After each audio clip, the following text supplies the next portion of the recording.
Alrighty, ladies and gentlemen, here's your recap. I will make Snaps trying to compose herself top line, cut and pause, and pause. That's your recap. Let's get into the session.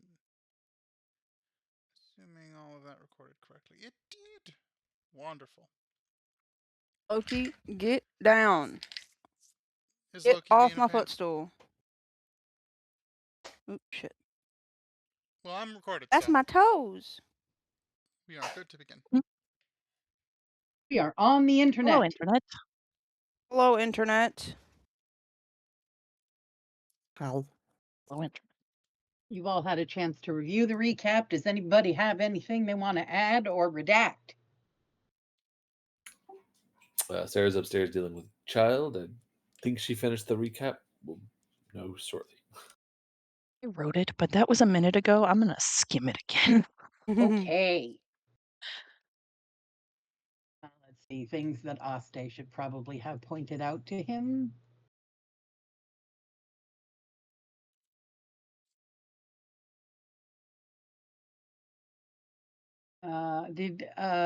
Andrew, did you get my most recent DM about the bookbinder?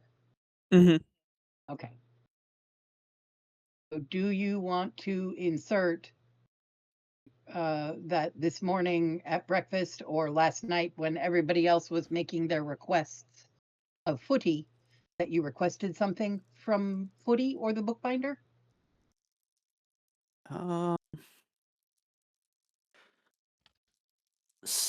So do they just have like every kind of scroll, or? They would have to make a spell scroll for you. Mhm. But pretty much, yeah, if it's in your spell list on, whatever spell casting list you use, I would have you to. could pay for them to make you a spell scroll, or they could make you a spell book that you would then have to transcribe into your spell book. Yeah, I would have to check what levels of wizard spells I can use, because I remember that being a limiter. Yeah. Because I think I only have like second level wizard spells, which would be very annoying. Yeah, I've only got second level wizard spells, so not really currently. Should be fine. Okay. And you know that a spell scroll can be cast even though it's just a risk that it might not work. So if you ask them to make you a level 5 spell scroll, you could try it, but it might not work. That could be better then. Okay. I thought it was automatic fail, honestly. I don't think so. Will, how does it work? Sorry, I Other didn't catch the DM, question. help. I was reading. I didn't quite catch the question. What? Oh, spell it out for me. How does it work when someone who only can cast up to level 3 wizard spells has this level 5 spell scroll and tries to cast it? Oh, it's been a while.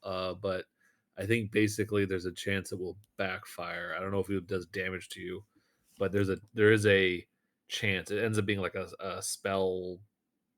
You roll something on it. You might roll against your spell save. Casting modifier check against DC 10 plus the spell's level. Thank you, Gregory.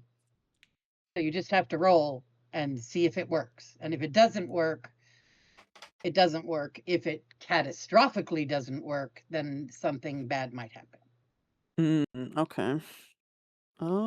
Sure then, actually. That sounds good. We can get a couple of those. I have to set up.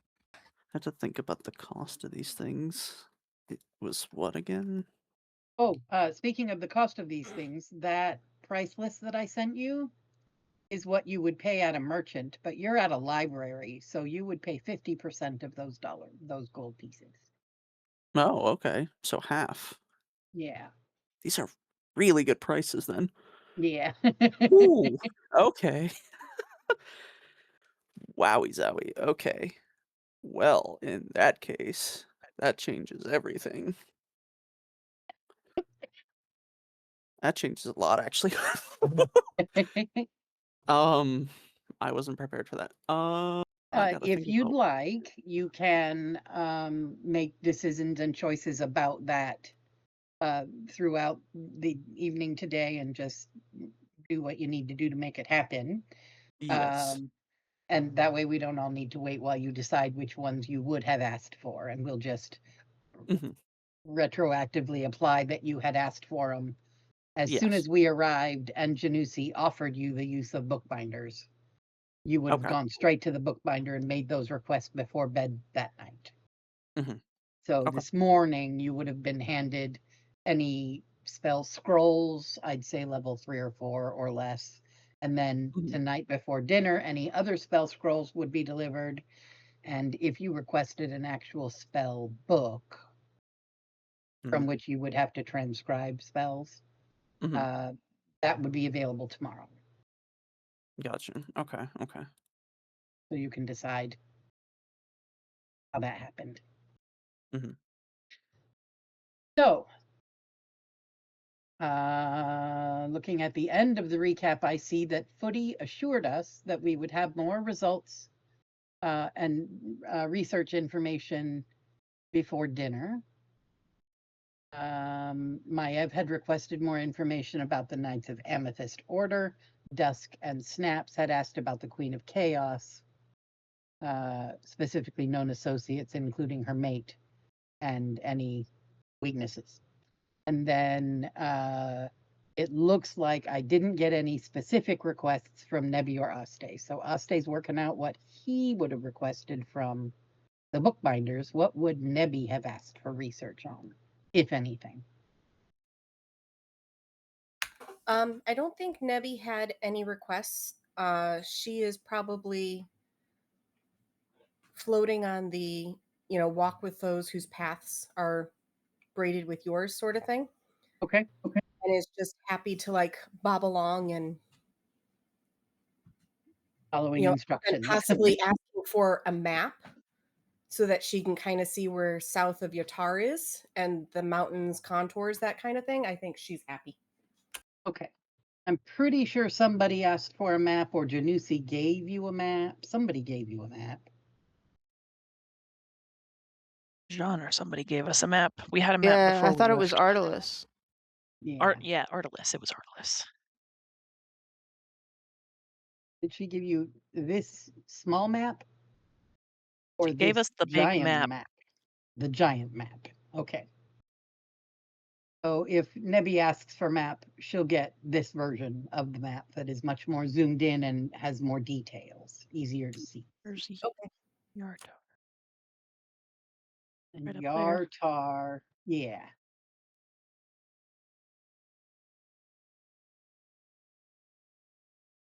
Why do you always default to snapping? I don't want you to snap. So we're here. And we're going here. And Nebi's dream referenced here. You're going to Waterdeep Nebi's, eventually. Yes. Oh, You yeah, do we're want to going stop somewhere here. else on the way to Waterdeep, I think. and Nebi's dream just said south of Yartar. So, yeah. There's mountains south of Yartar. Yep. And mountains contour. That's kind of what I'm picking up. So, Oh, after Dusk's request, Snaps would definitely suggest looking for, what was it, Raven something or other, or wherever the book was found.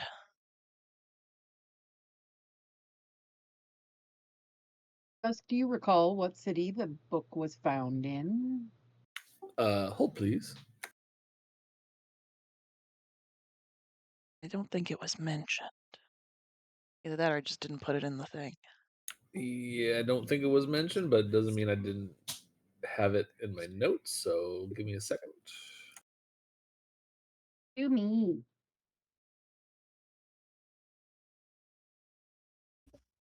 It wouldn't surprise me if it was like Neverwinter or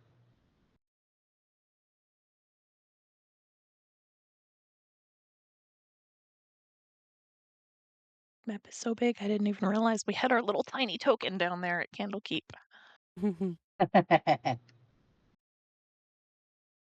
teeny tiny token.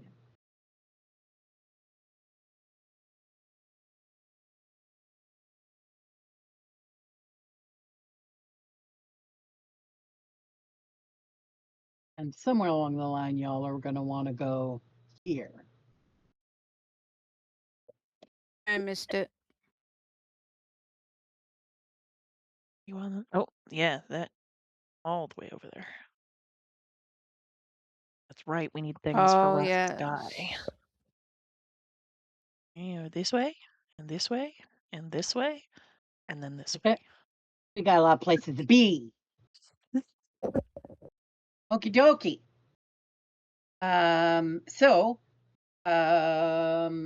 If Nebby had asked for a map, she would have been given the more zoomed in version of the Sword Coast to mess with.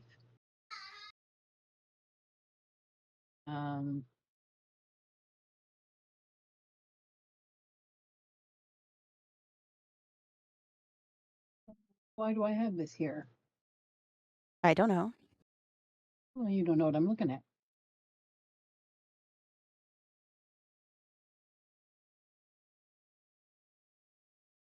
I don't know how and when you got it, but maybe this is a map that you got from Artelis. Oh, zoomed in. That's just the Dragon's Reach area with Raven's Bluff. So you got some stuff. Now you be in Candlekeep and enjoying breakfast, and Footy has promised to do things. Wait, I thought we. Oh, got it. With you now. Brain. Not on. Yep. So you arrived in Candlekeep on day 74. This session starts on day 75, which is the 15th of Flame Rule or Flam Rule, depending on who you are. And it is after breakfast, and you've received research results as well as an invitation from Janusi for dinner. You guys can role play anything else you want to do during the day, and when you're done, we will jump to dinner.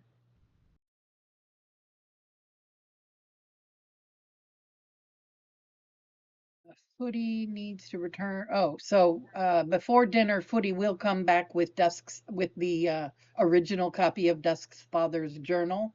It will have been transcribed by dinner time. And before dinner, he will probably be able to provide you with the information you requested regarding the Order of the Knights of Amethyst and its founding members.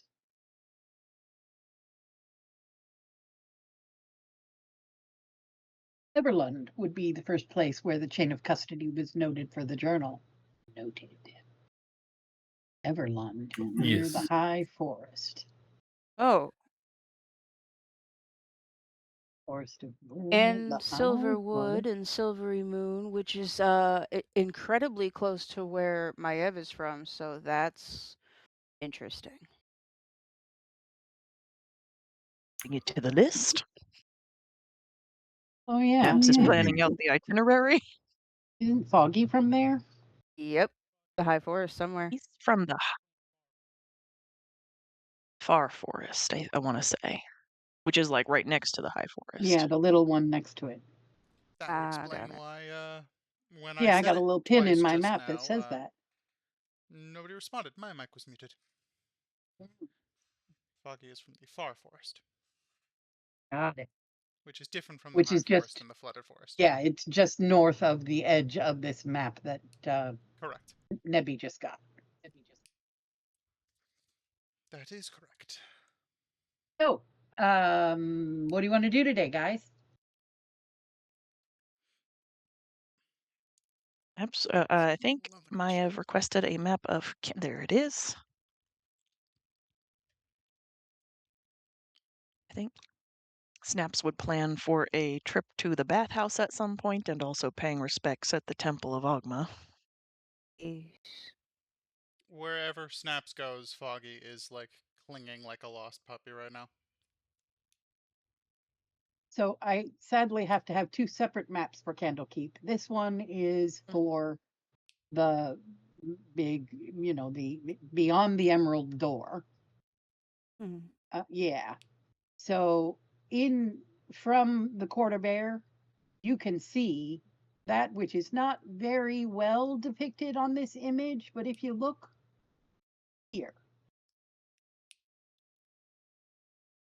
There's a black that arrow thing that's pointing labeled to Draconicos, Draconic. yeah, you will see a tower with a big red dragon sort of clung to it. Its head is resting on the roof, and its wings just seem to be moving a little bit, and it seems relatively dormant. And you don't see people like freaking out or anything. And it's kind of in the distance and it's up over the wall, so you're not getting a good look at it, but it might get your attention. That's weird. Huh. And then, all the weirdness that is all of these buildings. There's going to be something special or unique or wild about pretty much all of them. Didn't one of them look like a rocket ship? It was a tower. It's just a regular tower. It was just a tower. It's just a tall tower.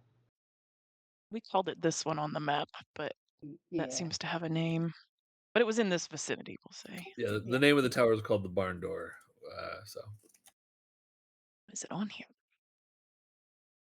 Does not appear to be, but there is a cursed tower. I mean, that's pretty close. Right? There's a lot of stuff. Interesting. Interesting. This is much more detail. I like it. Okay, so anyway, you guys are in the Court of Air and you can't actually see any of that clearly. It's all quite off in the distance, up and above and over that wall. Yeah. Snaps is going to spend some time taking a steam and visiting the Temple of Ogma. Anybody else need anything else today? Wherever Is there anything in Snaps particular goes, Snaps I'm wanted just to like do in the temple? Snaps would just do her thing where she kind of pays respects to, the local deity that's being venerated. And at this point, I don't know that Little Bit would have a shrine there yet or not, but I don't know that at this point it was a completely defined shrine, but there's definitely a little something going on in a corner. Yeah, like technically, the Eyes of Amethyst are still kind of like mercenary status, like hired help status. There's not an official patronage yet. Yeah. So, Okay. but knowing Little Bit, I probably had gone into the Temple of Ogma and requested, some square footage in a corner somewhere so that I would have a quiet place to do my devotion. So you might see a little iconography something. of Yeah, Helm something. Yeah. in an alcove. Yeah.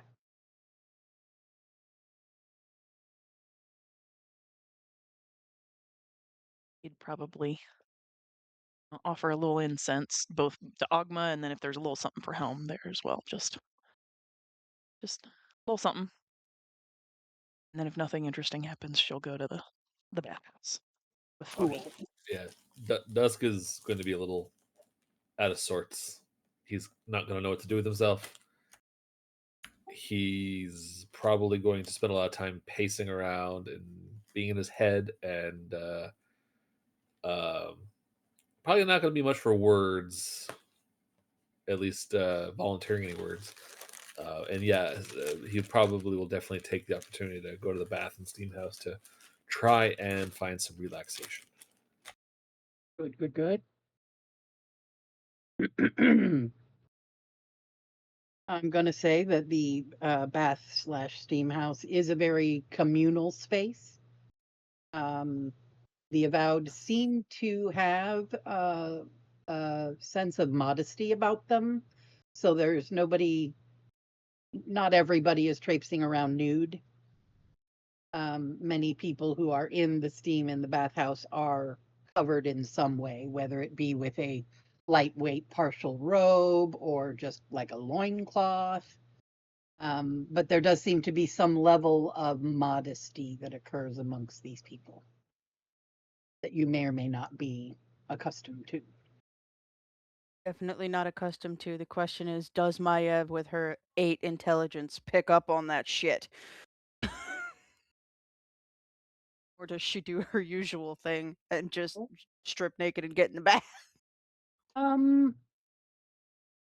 Let's see what kind of role that would be. I guess that would be perception. Give me a perception check and do better than 10 to realize that, oh, maybe naked is not the thing to do here. Yeah, no, that's a 6. Maiev strips naked and does a little bit of a cannonball into the baths. Oh yeah, absolutely. And there are several avowed who get all Twitter pated and wigged out about the splashing. And a couple of others who sort of avert their eyes and possibly excuse themselves.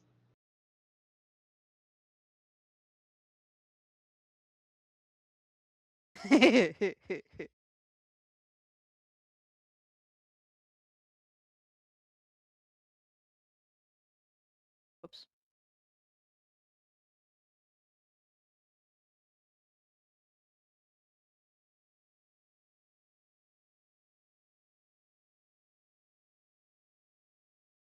My improv bone is broken. I'm trying to come up with who you run into at the baths.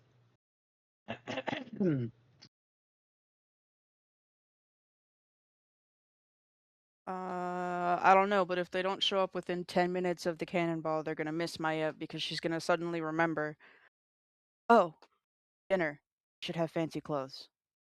And then put her clothes back on and go try to find fancy clothes. You mean you're going shopping? Yeah. I'm trying to think of somebody humorous to run into from all the cast of characters. Do you have one at your fingertips that you can portray for us? I Irony. well, Irony is a child, so let's be real. Technically. What's that? Donkey. So, oh my gosh, Donkey. That's a funny one Not too. Stonky. Yeah. Donkey. Yeah. Yeah, it's oh man, I had that or I think the Candlekeep iteration was Jubbles. Oh, Jubbles! It's Mr. Jubbles. The one you could bribe with the hot dogs. Yes. No, he's not at Candlekeep. He's someplace else. Oh, you're right. I thought he He's had in like- Waterdeep. Oh, it's Waterdeep. Never mind. Okay, so Stonky it is. There was Stonky it Jubbles, is. there was Gubbles. They all had siblings, and they all liked Gubbles, a different yes. fast food. Yes. Fine. It's yes, Stonky.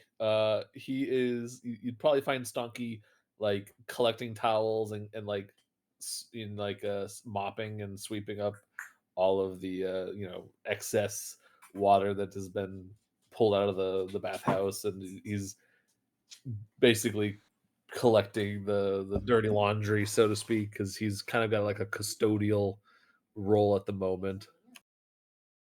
But yeah, this little this gnome with like this kind of like black mohawk, uh, uh, and just a chip on his shoulder, is just muttering to himself. It's like, this is so beneath me. I think I'm probably gonna ruffle his mohawk as I go out and go, cool hair, and go try to find some clothes. Hey, just because you're bigger than me doesn't mean you're better. I was saying that your hair is cool. You're grumpy. I'm gonna go find some clothes. Listen, I'm a genius, okay? The name's Stonky J Knoptopper. The J is for genius. Oh, that's how you spell that.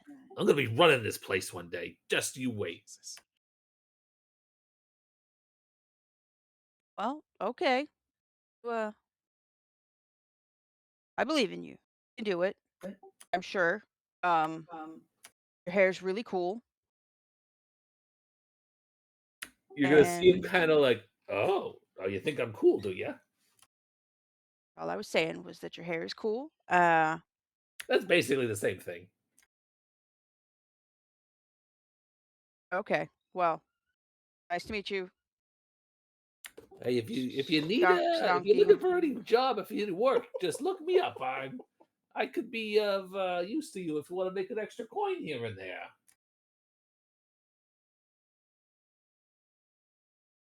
I will keep that in my brain. Just keep it on the down low, okay? Because this stuff is top secret. I have a wand for secrets. Bye. And would you like put some clothes on?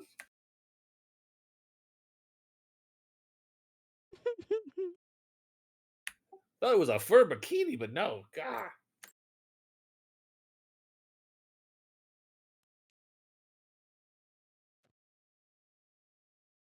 Yes, Maya would have redressed herself after probably using Stonky immensely and then try to go shopping.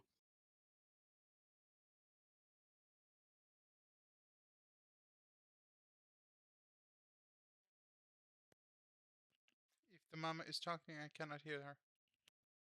Mama Typing. is typing. I was typing a reminder for Aste about spell scrolls, but they might take more than 6 seconds to utilize. Well, they might also be something I put in or have made for a custom spellbook to add to what I'm. You can transcribe those, yes. Yeah, that's But what I I'm think thinking. it's probably cheaper to get a spell book. That's what I'm thinking, right? Yeah, Is get a between the spell book scrolls and then you spend your money at your paper and your special ink to transcribe them into your book. I'm fine with that. Yeah. Cool. Excuse me, sorry.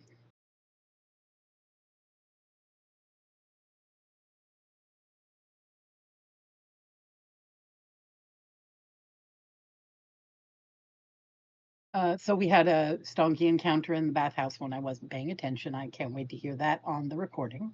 Oh yeah. It's Okay, great. good. And you're going to go shopping at Erudite Outfitters and Clothiers over by the Emerald Door. Yeah. When you get over buddy. there, you're going to see this guy standing in a little, like, it looks almost like a festival booth with this great big wheel with numbers on it. Ooh, Or what's they were that? letters. Very big wheel with letters on it. What's that? You're Wandering gonna see around like gonna go find clothes. Gonna go find clothes. Ooh, what's that? you'll see a banner that says "Wheel of Incentivization." I totally know some of those words. Yeah, the incentivization part might be a challenge, but it's a wheel. It's got a lot of numbers, like 100 numbers. Ooh. Is there anybody standing here? I would say yes. You would see a I believe I described him. This has been a long minute, but a tiefling, a young tiefling, probably in the 14 to 16-year-old range. Uh, I believe blue skinned, if I'm not mistaken. I could be wrong. It might have been purple. It's been a while. It has been a while. In my memory, he's a young human. That's No, he's hilarious. definitely He's tiefling. definitely a tiefling. Definitely wrong. Definitely tiefling. Definitely tiefling. But yeah, and he's just sort of standing there, kind of looks around, and he's just sort of just sort of bored looking. Hey, hey, hey, hey, hey, what's that? Oh, hi there, miss. Hi. Hi. My name's Irony. This welcome to Candlekeep and the Wheel of Incentivization. This is That's a real big word. yeah, it is. Yeah, you're right, miss. It is a pretty big word. Yeah. Uh, it's for if the avowed have any kind of rewards, they can they do something good for Candlekeep.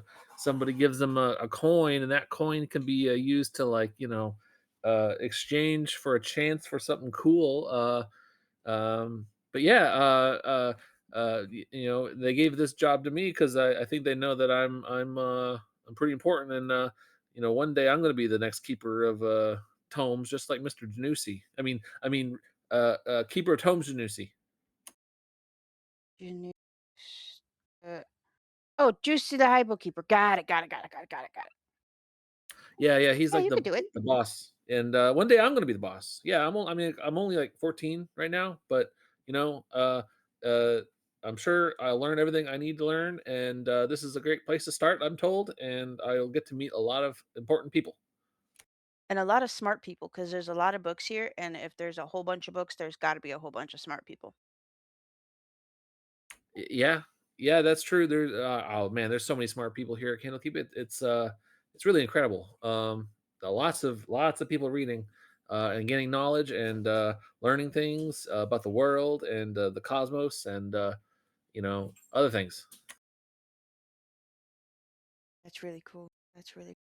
How do I get one of these coins? I can't just give you money. I want to spin the thingy. It looks cool. No, I'm told I'm told do not accept gold. That will definitely get me fired from this job if I accept gold in exchange for anything. I'm supposed to only accept certain coins that have certain letters on them that give me an idea of which of the different sacks I'm supposed to pull things from once you roll or spin the wheel. Um, and you can probably get one of those tokens from one of the readers, the great readers, or Keeper Janusi maybe definitely would have them, of course. Oh, But maybe usually he'll give me somebody one at important. dinner. So if somebody important does, if you do something really, really good for somebody important, they'll definitely reward you. Okay. I can do that. Because I hard think work I is can do it. always rewarded here at Candlekeep. That's good. That's how it should always be. Yeah, absolutely, miss. Yes, absolutely. You're a good kid. Oh, gee, shucks. That's and he just like blushes. He's like, oh, thanks, thank you. A little blue face turns purple. Oh, like, okay, I'm sorry if you don't have one now, but I'm sure if you hang around and you do something, if you're just visiting, you don't have a lot of time. You only got like what 10 days to do something cool, good, But I believe in you too. I'm sure you look well. You're really strong. Wow. Yeah. Wonder if I can break things or build things for somebody. Maybe that'll get me a token. I'm sure somebody needs something broken or built here. There's things are always changing, for better or worse, I guess. Cool. I'm coming back. As soon as I get one of them thingy majiggy things, I'm coming back because I want to spin the wheel because it looks really fun. Can I spin it without winning anything? Can I just spin it so that I can hear how it sounds when it spins? Roll a persuasion or intimidation check, depending on what you want. Persuasion. I just want to hear how it sounds when it spins. Oh yeah. Yeah, that's a 7. And was his persuasion just a straight Yeah. okay. He's gonna be like, oh, he's gonna look around. He's like, oh, gee, miss, I know. I know it's no harm and maybe just a spin of the wheel without anything, but I don't want anyone to think that maybe they spin the wheel and they don't get anything for it. It's kind of Oh yeah. Don't I want to don't get want to. anybody in I trouble don't or want. I don't sad. want someone else to get the wrong idea. Yeah, that'd be bad. Okay. I'll come back with a coin. Oh, is that over there where I go get fancy clothes for dinner with the Oh yeah, yeah, juicy yeah. bookkeeper? Yeah, you can go ahead over there. I believe that is as I DM. Erudite outfitters and clothiers. Yeah. Well, but it's run by Feldmar. Yeah, Feldmar. He manages Erudite Outfitters and Clothiers. He's good. He's a little um how do I put it nicely? Rusk. I don't know what that word is, but yeah.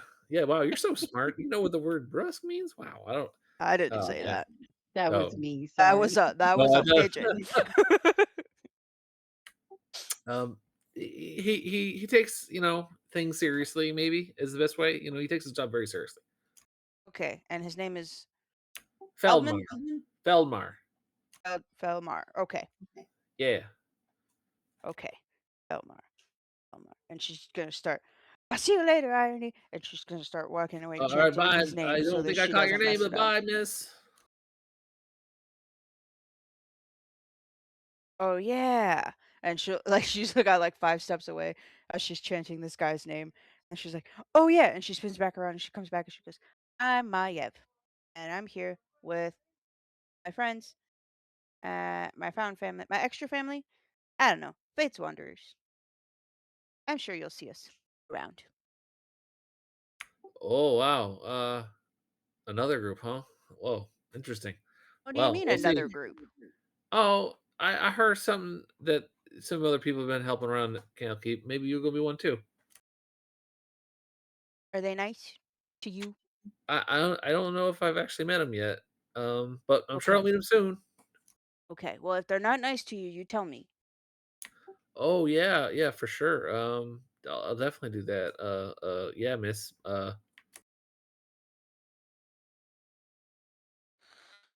All right. Our Hey man. Hey man. first If you don't, Hey man. I can't remember if they definitely. I remember our first trip to the Wheel of Incentivization was right before the quest that we're on. Oh, okay. So it was one time. Okay, Zephyr so showed yeah, up, so they've been so, once. so yeah, I was like, yeah, I met him once. Yeah, but they're out on some sort of important mission for Keeper Janusi. But they're going to be gone for a while, I'm told. So Oh. And but they were they nice seem when kind you of nice. met them. First impressions are Oh, important. yeah. They were all pretty nice. Nice to me. Good. Good. They're a good group. I think. They kind of remind me of you guys. I mean, you. Oh, And I think other people that I saw you hanging out with. cool.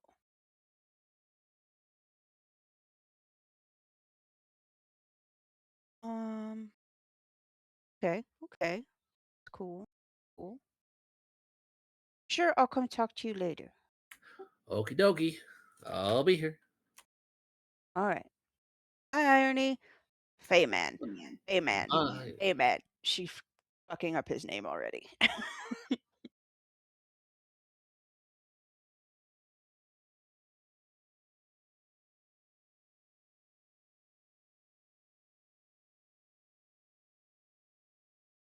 Oh, my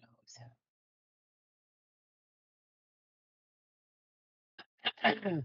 Oh, my nicotine Think- device. So I am frantically trying to find the page on D&D Beyond that has basic clothing and equipment out of the Player player's handbook? handbook, and I can't find it.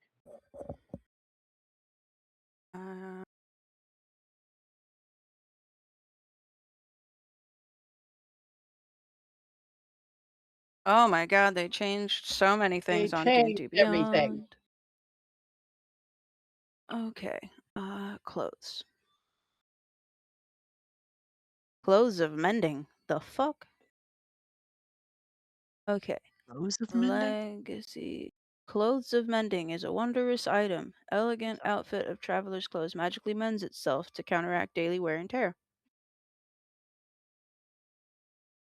It's new. Fine clothing. There we go. I got it. Fine clothing is 15 gold pieces. Great. There you go.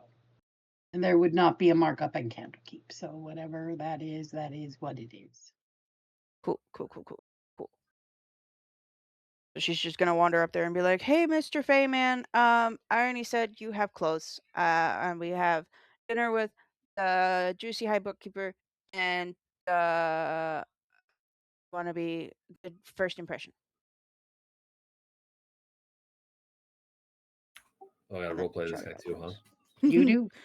No, She's loving this. I'm trying to remember. I'm trying to remember Falmar. I think it was just like yes. that sounds familiar. Yeah. How I may I help you? fancy clothes. Do you have fancy clothes for dinner? With the keepers?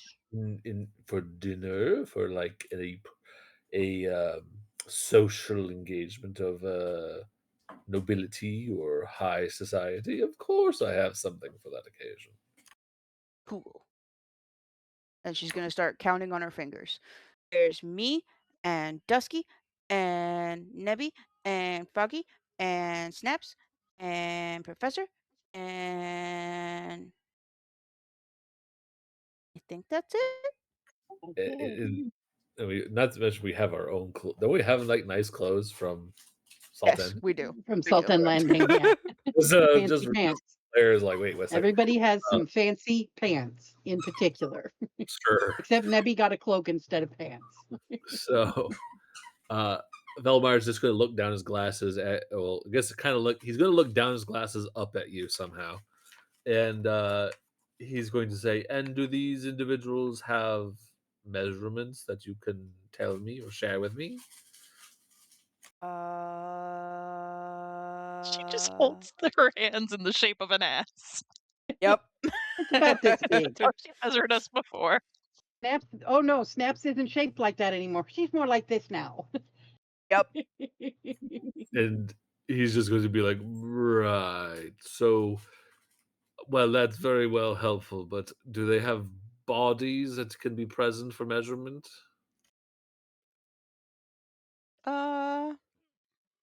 Yeah, they have bodies. You took way too long to answer that. It was a weird question. I know. It's some Taylor human. I wasn't expecting that question. Okay, yes, they have bodies.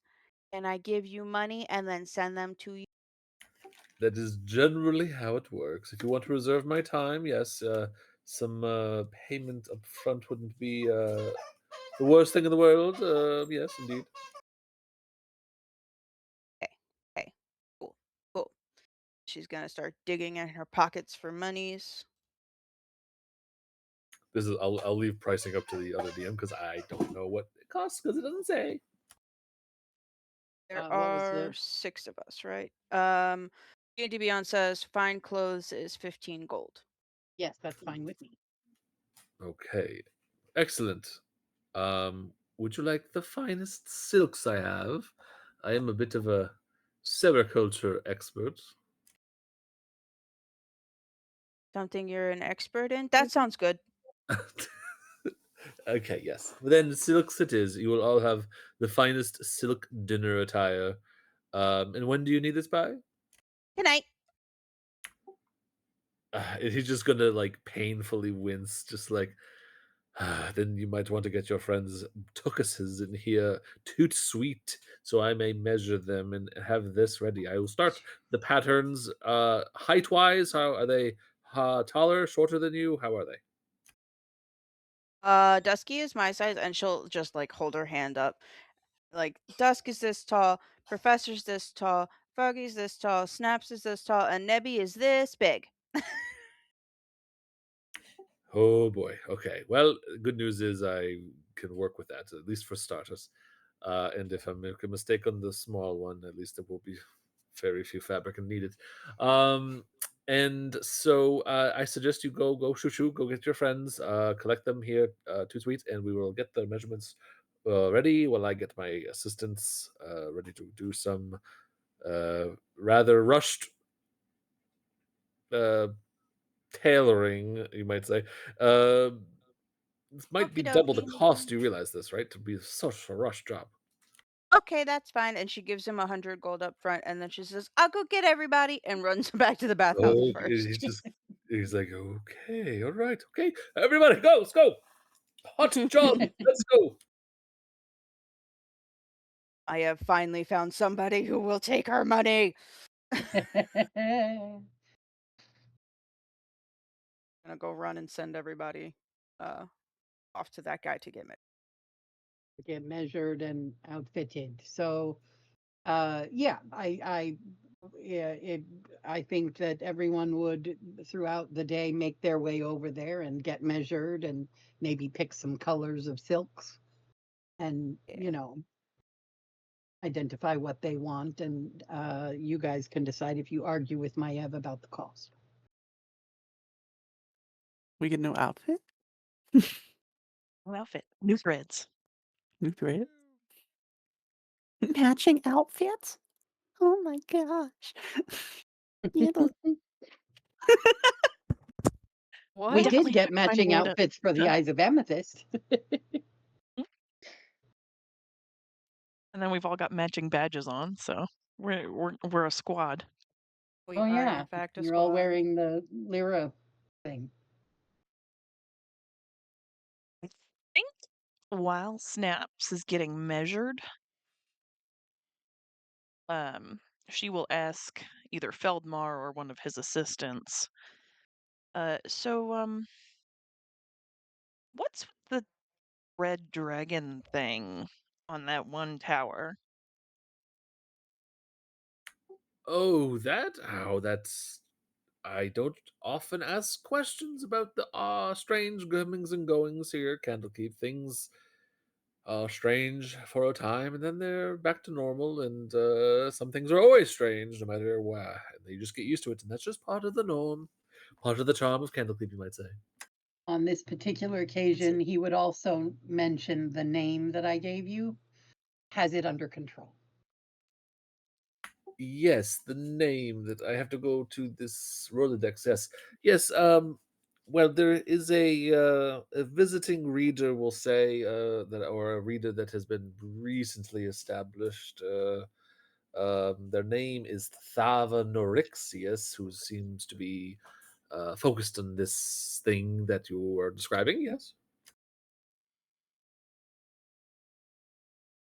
And you've been assured that she has it well in hand. She has it well in hand. I mean, I it's hard to assure tell you. from the courtyard. Is that a real red dragon, or is it some kind of Maybe. magical construct? What Maybe. is real, anyways? I just focus on my work. If it's real, it seems to be docile, which is odd, but for a dragon. But like I said, it's all well in hand. Who knows what So, in area Red of fact, dragons are not. study is being in studied? fact, the answer actually would be that it normally is completely inert. It doesn't usually move like that. Then you know what? The fact that it's moving does seem weird to me now that I think about it. It's but Red dragons are not docile in my experience. oh well, you have experience with dragons, do you? Yes. Yeah. Yeah, we'll say that. Well, then maybe you want Smiley was to. nice. Smiley the dragon, how cute. Well, I'm sure that Thava would love to talk to you. If you're trying all this for tonight, I assume you are. If you're not leaving Candlekeep, I assume this is a dinner for the with the keepers and the great readers. Yes, we're going to dinner this evening, and we have a friend getting some things from the House of the Binder. I'm doing a little research. That is what people do here.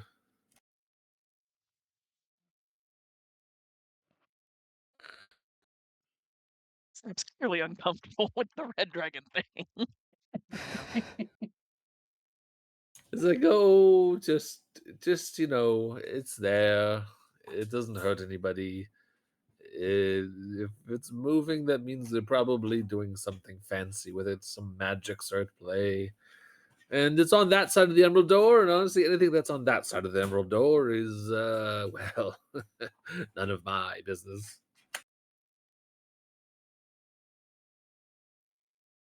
As long as it doesn't come over here.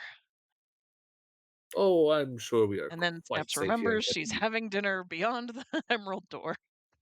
Despite some of the other strange going-ons here recently in Candlekeep, you are quite safe here, I assure you.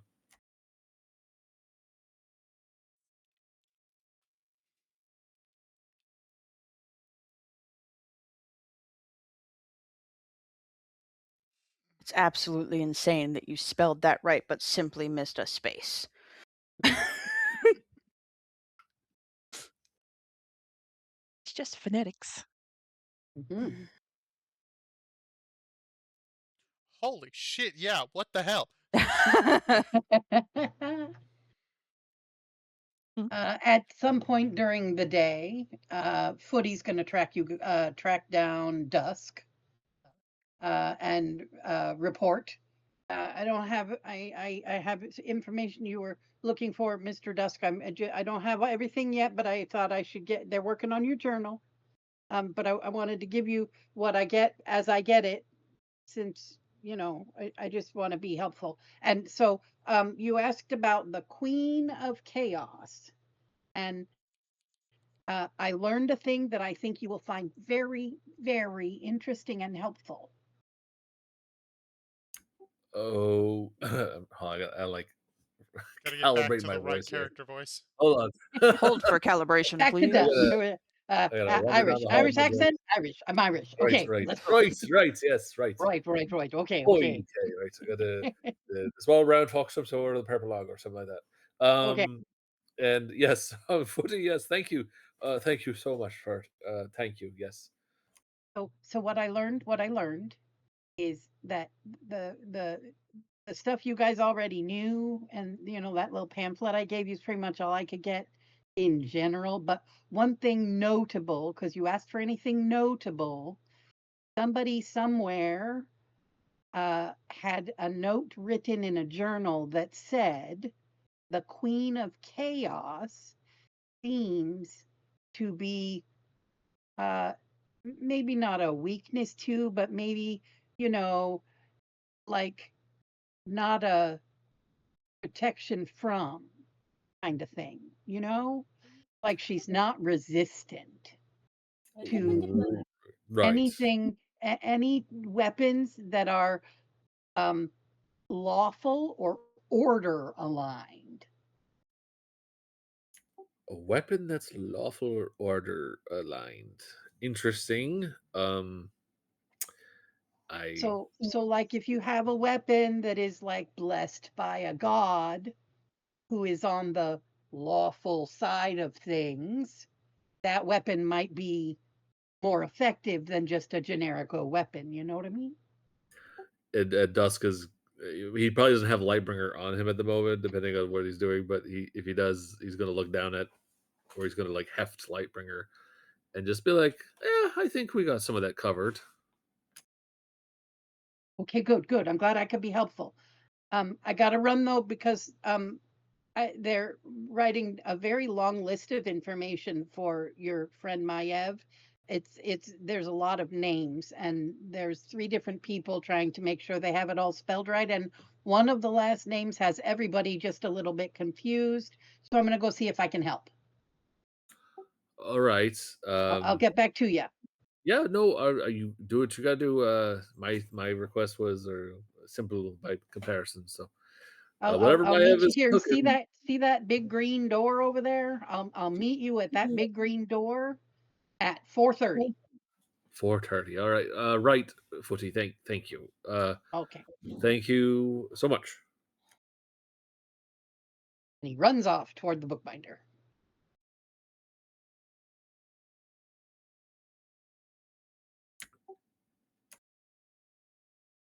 And Dusk will just sort of let that information roll around his head, and he's going to start pondering the weapons of his comrades and trying to figure out if any of those weapons fit the bill. Sorry, what was that? Dusk is just going to ponder what was said about the weapons, and he's going to kind of like think about his fellow party members and their weaponry, and trying to judge if any of those weapons fit the bill of a lawful or order weapon. In Cool. Well, I know Lightbringer fits under that thing, and I think that Snaps has something that is from the Veiled One, and Ashley West has to tell us whether the Veiled One is neutral, or lawful, or He's neutral good. neutral good. So, but neutral, not lawful. Not lawful. Okay. Death But just is. Lightbringer is blessed by who? Lathander. And that's lawful, or that's neutral. I think Lathander is definitely lawful. Yeah. Cool. Okay, so Lightbringer, at least we're certain. And Lyra? I'm gonna look her up. I'm not sure. LLIIRA 5E. I don't think unless Lyra's evil, I don't think. But she might be neutral. Yeah, neutral. Right. She is chaotic good. Well. Oh, well. Whoops. We're not a very lawful group. No. There you go. You learned a thing. You got some fancy clothes going on. You got some bubble bathing. Lunch would have been available at any given time at the hearth. You just stroll in there and get what you want.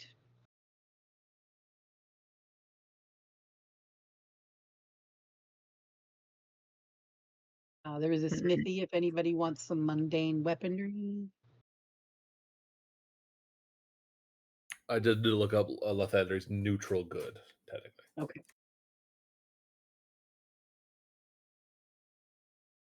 Sorry. And then as far as food goes, I'm sorry, for what? What is Oh, just pop into the hearth if you want lunch. Yeah, Little I think one will be looking little forward to one the will be back dinner. there in the corner doing little one things. Yeah, he can't find a piece of wood in this place to carve because there's no trees in the Court of Air. But he probably has some wood in his pack from before that he's going to use to start just carving, whittling, and whatnot to kill some time. Good.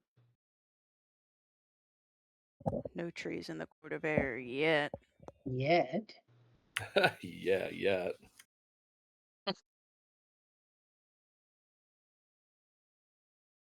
Alrighty, well, unless there's something else someone wants to do during the day, we can jump forward to 4:30 outside the Emerald Door. I was wondering about getting an upgrade on my clothing order to have it be glamour weave, if at all possible. What is glamour weave? I put the description of it in the chat, but I'll read it out. It's clothing imbued with illusory magic. Basically, it allows me to have a floating and/or static pattern on the clothing and around it. And then I put an image below of what that would look like for him specifically. I think Feldmar would, if he received that request, would probably, stroke his chin. But he's like, magic is not exactly my forte with imbuing vestments with such illusionary or any kind of arcane charms or such abilities. You're going to have to seek possibly the aid of one of the great readers, or and maybe they could work with me on such a thing, but not likely ready by tonight's dinner time. Right.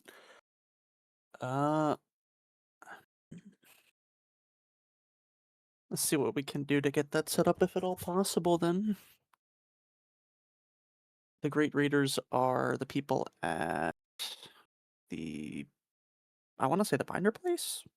Or is that a different place entirely? The They're great like readers are the people you're having dinner with tonight. yeah. Oh, okay. If They're Janu spread sees around the the place. if Gotcha. Janu sees the CEO, the great readers are like the vice presidents. Oh, okay, cool. So I'm finding glamored studded leather armor. Shows up as rare in the price list that I use to help me figure out how to price things. Hmm. And it is the only glamored item I'm finding. Let me see. It might not be something. Oh, let me check what Yeah, it it's comes not showing from. up in my It's thing. from the Eberron book. Yeah. Yeah. Common or uncommon? I don't know. It's Uncommon whatever. glamour weave is showing up on Uncommon. mine. See Yeah, but what I uncommon can do costs. about uncommon things. Well, that's what I'm saying. Is it's like common's fine. Uncommon's like it gives you an Yeah, actual yeah. benefit.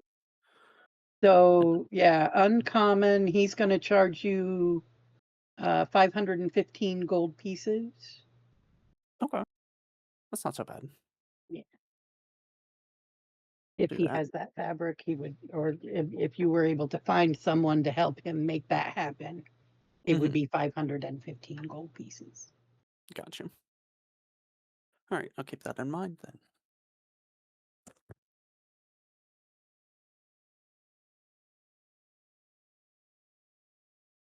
Do Fancy clothes, fancy clothes. I only have one person with a full description of fancy clothes. they can all send it to Ashley West in a DM between now and our next game, and she'll add it to the next recap. Yeah. These are the clothes everybody ordered. Suffice to say, we're all fancy. Fancy and shiny. Alrighty, so jumping forward to 4:30? Or did someone say they were going to interact with little one?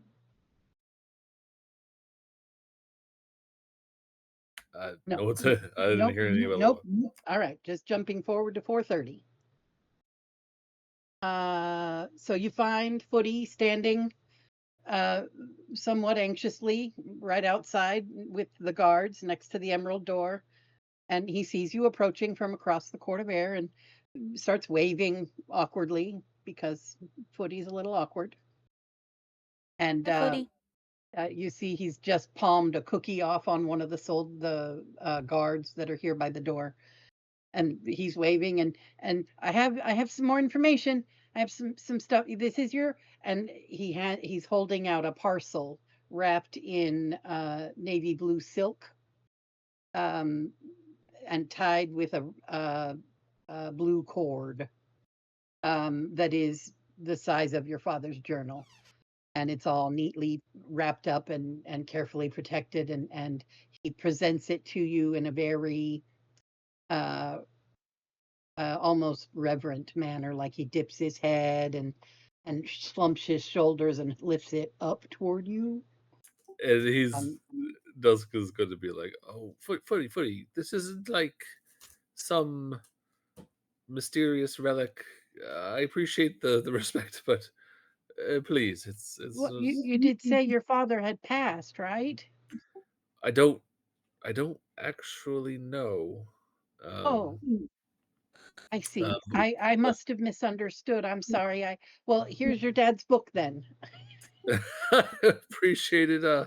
I mean, I hope he's still alive. Maybe this will be the first clue of me finding him. I don't even actually know what he looks like because well, that's a long story. But just footy, ask me this one question, Yeah, or answer me this. yeah. Do you know your father? Well, um, no, No? I'm sorry to hear that. That no. sort of makes two They of us called a foundling, like the foundling books. Ah. Well, I'm sorry to hear that, Footy, but you and I have something in common in a way, and maybe one day you'll have a random chance encounter and you'll be put on a road to find your father. Well, I don't see how that's possible, but wouldn't that be cool? Life can take you in very strange places, my friend. And he's going to reach into his pocket, one of his vest pockets. He's going to produce a little trinket, carved trinket Moon Maiden thing out of wood, and he's gonna press it into his hand and just like blessings of Sloon on you. Oh my goodness, I don't think I've ever been blessed before. That's lovely. Thank you very much. Here, have a cookie.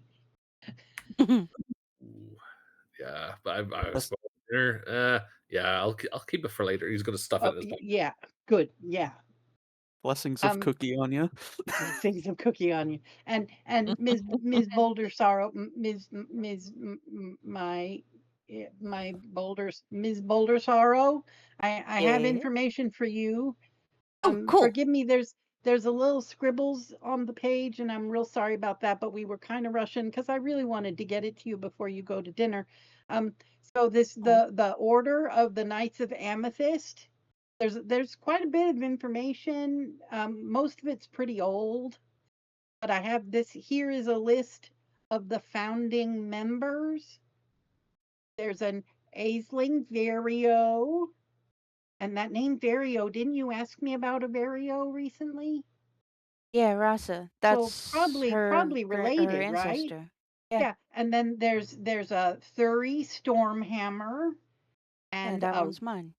a Ralda Bilberry and a Ura Greykill and a Luga Grishnak. Huh?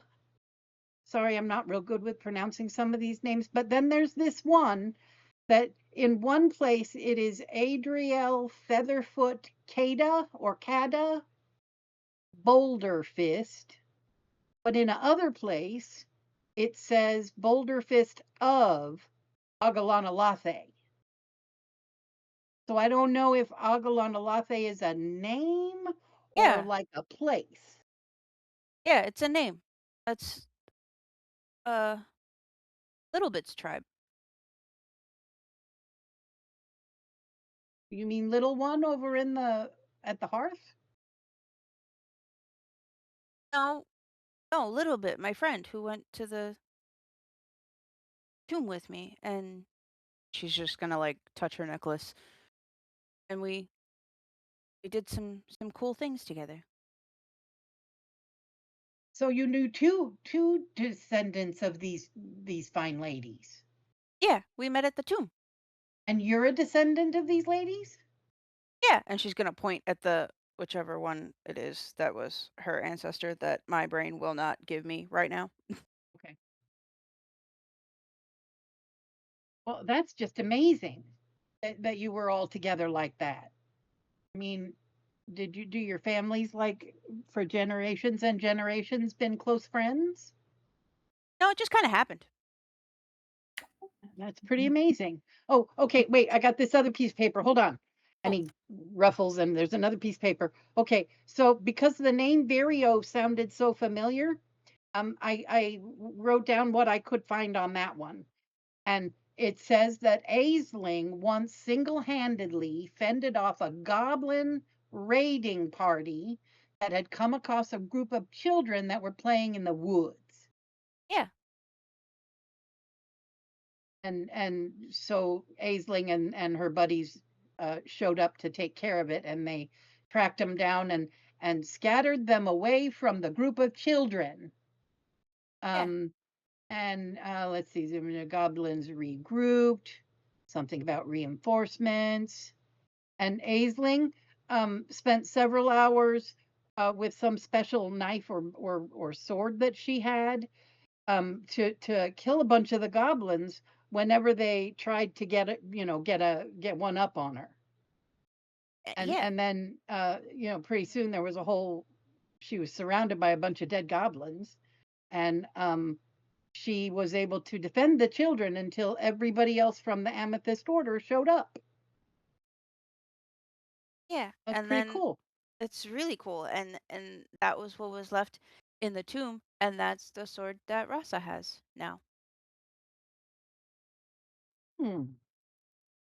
That's pretty nifty. Well, I didn't realize you already knew all that stuff. I didn't really find a whole lot more than that. I'm just glad that you found that. Okay, well here you can have the piece of paper. I'm sorry again about the scribbles with that one name. It's okay. Okay. and she's gonna just like very tenderly take the paper and just kind of like tuck it into her, I don't know, like boobs or something. And I know, Mr. Lu, I'm real sorry. It was a lot of syllables, sir. Professor. What? We call him Oh, Professor. right, Professor. Right, Professor. I forgot. Professor, so you have an order at the bookbinder, but they don't have it ready for you yet, but I will have it for you tomorrow, okay? Okay, that's fine. Okay. That's good. I'm glad that's fine because that's the best I can do. All right, are you guys ready for dinner? How do we look? I think you look pretty spiffy. Same Right, stuff. right. We are. We're utterly famished. I'm sure. Spiffy. Okay, so I'm done with that page. So, the guards step to the side and pull the gate, the big green doors open, and Footy leads the way in through, and is gesturing. This is this tower over here, and this is this tower over here, and oh, don't worry about that. They tell me Faba's got that under control. Don't worry about that. Although, did it just? Kind of looks like Smiley. Yeah, but and as you pass in, let's see, passing through diverse gardens and towers, and I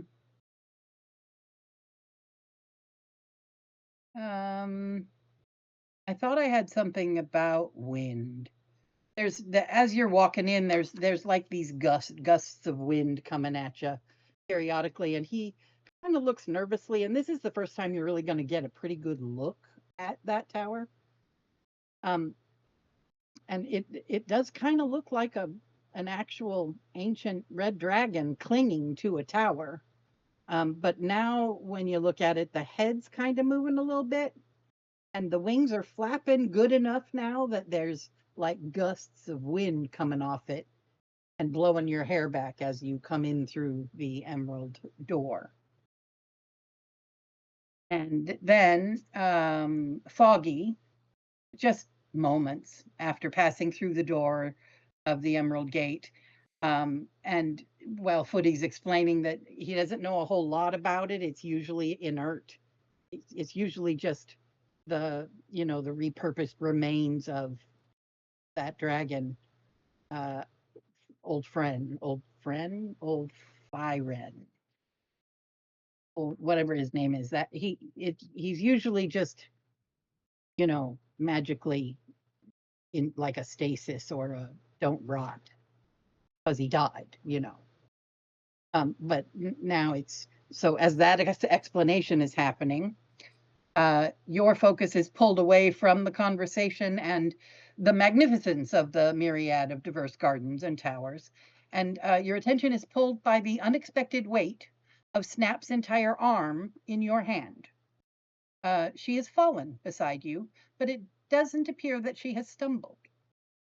She has gently collapsed to the ground beside you and fallen only as far as your startled grip on her hand will allow. Snaps, you blink.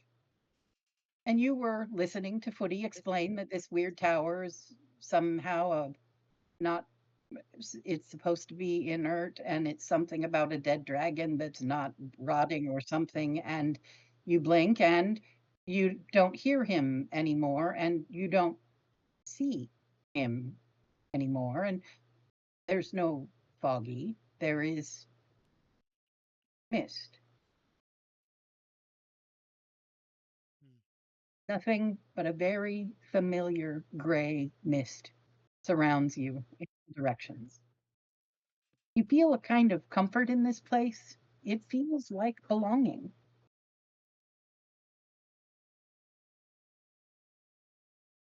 Do you want to talk to us about how you feel about being back here so suddenly and so recently? I think she has to gather herself a little bit. because she was trying really hard not to look at that moving red dragon and listening to the words about it apparently being dead. But why is it moving? And it's a red dragon, and feeling the air from the wings against my face, and none of this is good. And then she's here, and she has to compose herself. Because it is comforting, but also Go ahead. eh. Odd. For the rest of you, Snaps is dead on the path, just so you know. Some of you may or may not be familiar with this experience, but for Aste, I think this may be his first experience of seeing Snaps fall down dead. Oh, I thought that was only when she was oh no. She's not a kid. She's not. Well, I guess she does still. Okay. Foggy, good. do you need help? Dusk is gonna turn to Foggy and be like, "Wait, do elves have 9 lives too?" This is Uh, definitely no. Nebby's first experience of Snaps just died. Both Nebby and Aste, I think. Waiting for an explanation. Don't Because worry, no one seems to be panicking. this is somewhat normal. this is somewhat normal. Nebby is full poof. She Full poof. worships the Picked god up of feathers. the realm that you go to before you pass to the actual afterlife, the Grey, and apparently her god needs to talk to her. And this is the And best that's way how they... for... Yeah, Ah. Okay. for the record, we've had this happen before and attempted a revivify on what was clearly someone who died, and the spell was effectively countered in such a way that we didn't even lose the diamond. Mm. So she's fine. How kind Just of have to them. wait it out. How kind of them. What's the name of this fucking So thing? Footy is walking along ahead and was blathering on about don't worry about the tower. This Thava lady's got it under control. They tell me anyway. I don't know. It wasn't making smoke like that before, but there's like smoke coming out. That's weird. And oh my God, what's happened? And It's okay. totally It's okay. It's freaks okay. out. It's And okay. It's he's okay. like It's okay. It's okay. trying It's okay. to, oh Just my hold God, I on. got to get somebody. I got to find him, the It's okay. cleric It's or okay. something. Okay. She does this sometimes. Okay. She'll be right back. What do you mean, be right back? I mean, you're a cleric, man. Do something. Our friend here has an intermittent problem where they have narcolepsy. Meanwhile, my Do you know eyes the are term open and my narcolepsy? chest isn't my chest Yeah. isn't moving. Dead elf Oh, laying on the path, looking very dead. Advanced narcolepsy. Extremely advanced Okay, well, while narcolepsy. all that panicking is happening, Snaps, the veiled one drifts to your side, in from the mists. And She would have started marching into the mists looking for the veiled one because she doesn't want yeah, to leave everybody yeah. else alone like So, that. and the veiled one in her way just sort of glides into place next to you, facing the same direction as you. So not looking upon you, but looking out into the mists next to you. And she gestures for you to walk alongside of her, and you hear her voice in your mind as she speaks. Welcome, my wandering child. Oh, no longer a child, so welcome, my beloved champion. Don't fear, 'tis only a short visit. I must charge you on this day with the task of guidance and counsel. Place your focus here. And she gestures toward the mists off to the left. And you see Snaps in will. the mist a narrow pathway has developed with tendrils of the mist and of energy flowing along this path that leads away from you. But it seems to be flowing like aimlessly, like it's not in a particular direction. It's sort of a strangely wavy path. There is this trail of energy that a spirit would follow or be fed by, but it's like it's not properly dense. It's not properly cohesive. It's sort of messy. which is not something you're accustomed to seeing. And she says, I sense that this empty mistway is fueled by someone whose path now crosses with yours. You must find Groll Rumblestride and let him know that Wenbin Meadow has found peace. Along this mistway, Wenbin forgave him and many others from his lifetime before departing to join Yandala, and so Groll's mourning may be concluded. Please counsel him and offer comfort so that he may one day forgive himself and allow this way to fade back into the mists. And then she steps forward and to the front of you and faces you. You can just barely make out her features through that veil, but you can see something of a glisten in her eye as she examines your new face. She inclines her head toward you and says in a much more personal tone, Champion, I sense that your heart aches for one of your beloved. Please know that he too has recently begun to fuel several mist waves, but each one he reaches for has already faded. All 5 of the souls he recently began to mourn have already been collected from the gray. Each one found their peace or balance and were escorted to their hosts in the outer planes. I believe that this may bring him some comfort as well.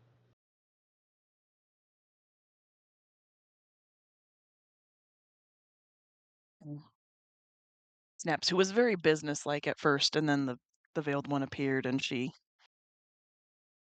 was very deferential to her. Has never really looked at the veiled one's face until the veiled one is standing in front of her, of course wearing the veil. Mm-hmm. But she will look at her and Snaps. It's gonna get misty-eyed and thank you. I will see it done.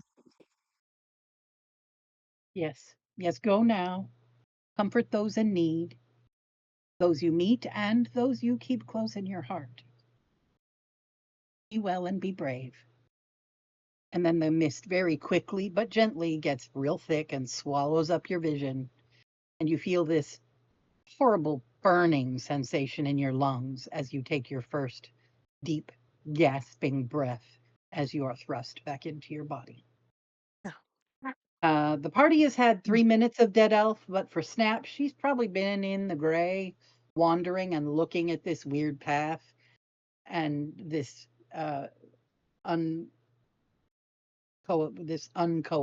this dispersed energies flowing around.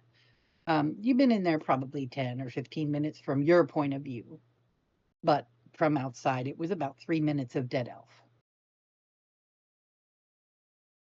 And now I got to spell names for you. Yes, you do. Please. See? Advanced narcolepsy. It was all in your head.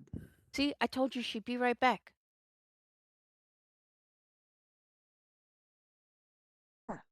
When she wakes up, And- if what's his name? I can't think of his name. Whose name? The Woody? fuzzy one. The Woody. fuzzy one? No, Foggy. Oh, It's been a day. Just go. Oh boy. the, he's the fuzzy one? The wolf. Leave me alone. Okay, there we go. Well, okay. I'm armed with needles. Leave me alone. Unless he would have like physically removed, she would have woken up with an owl face directly in, staring down at her. She is Nebby is standing on her chest, peering over, trying to ensure that she's okay. And Maya's like just vaguely eclipsed by the Nebby faces. Like, Nebby, I promise she does this. It's okay. She'll be right back. She just has to talk to her goddess. She'll be right back.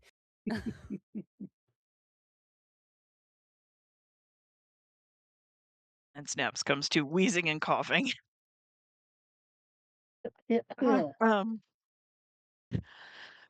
ah, um, uh, sorry.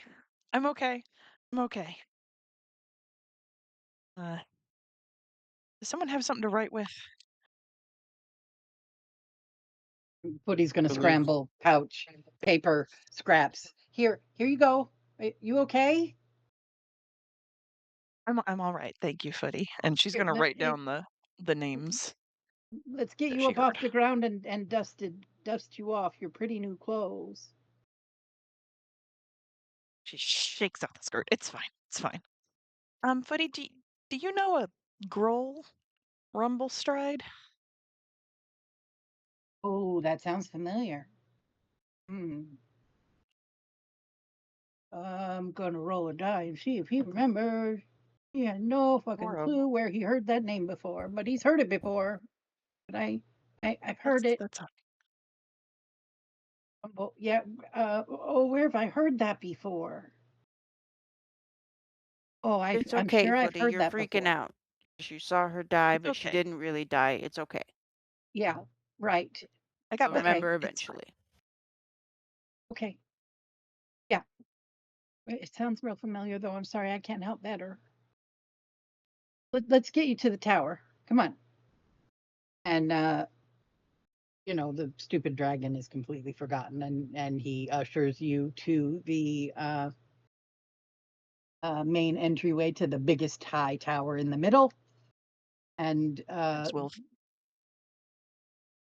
Snaps will he, fall in with Foggy again and just make sure that he's okay.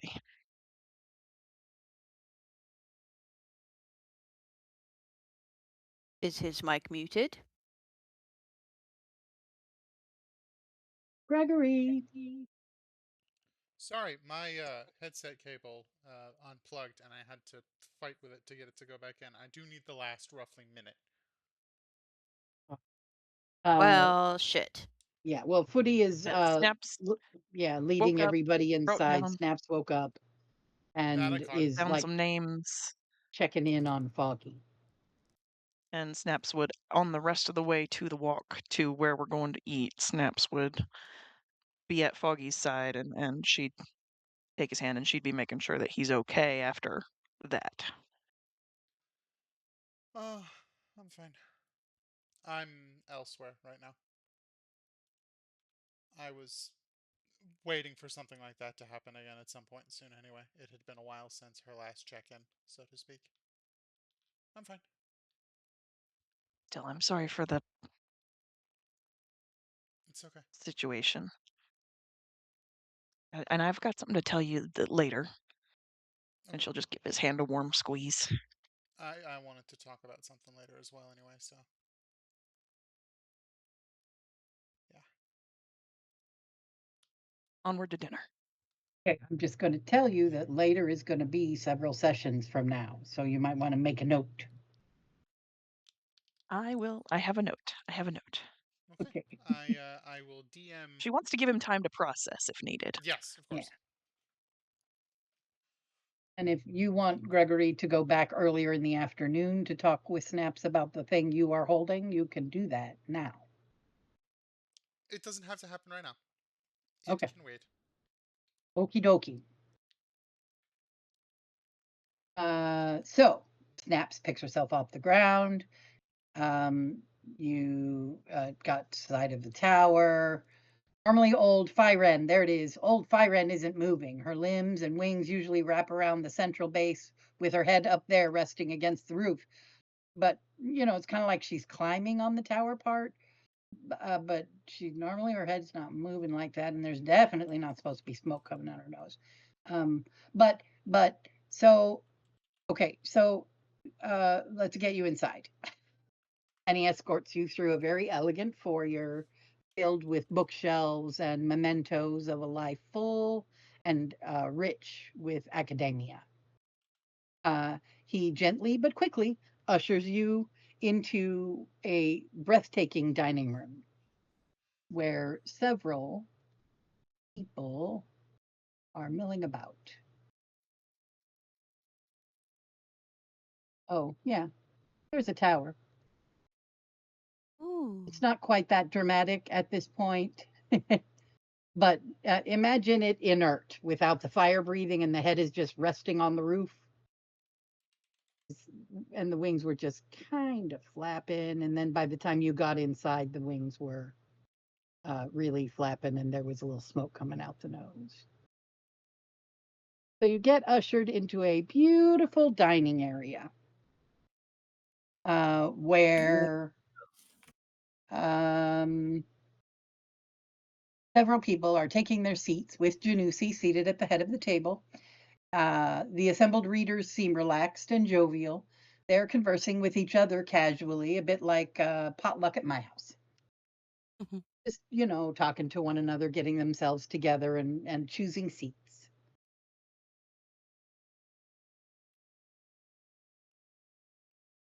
And this whole end of the table closest to the camera are unoccupied seats for you.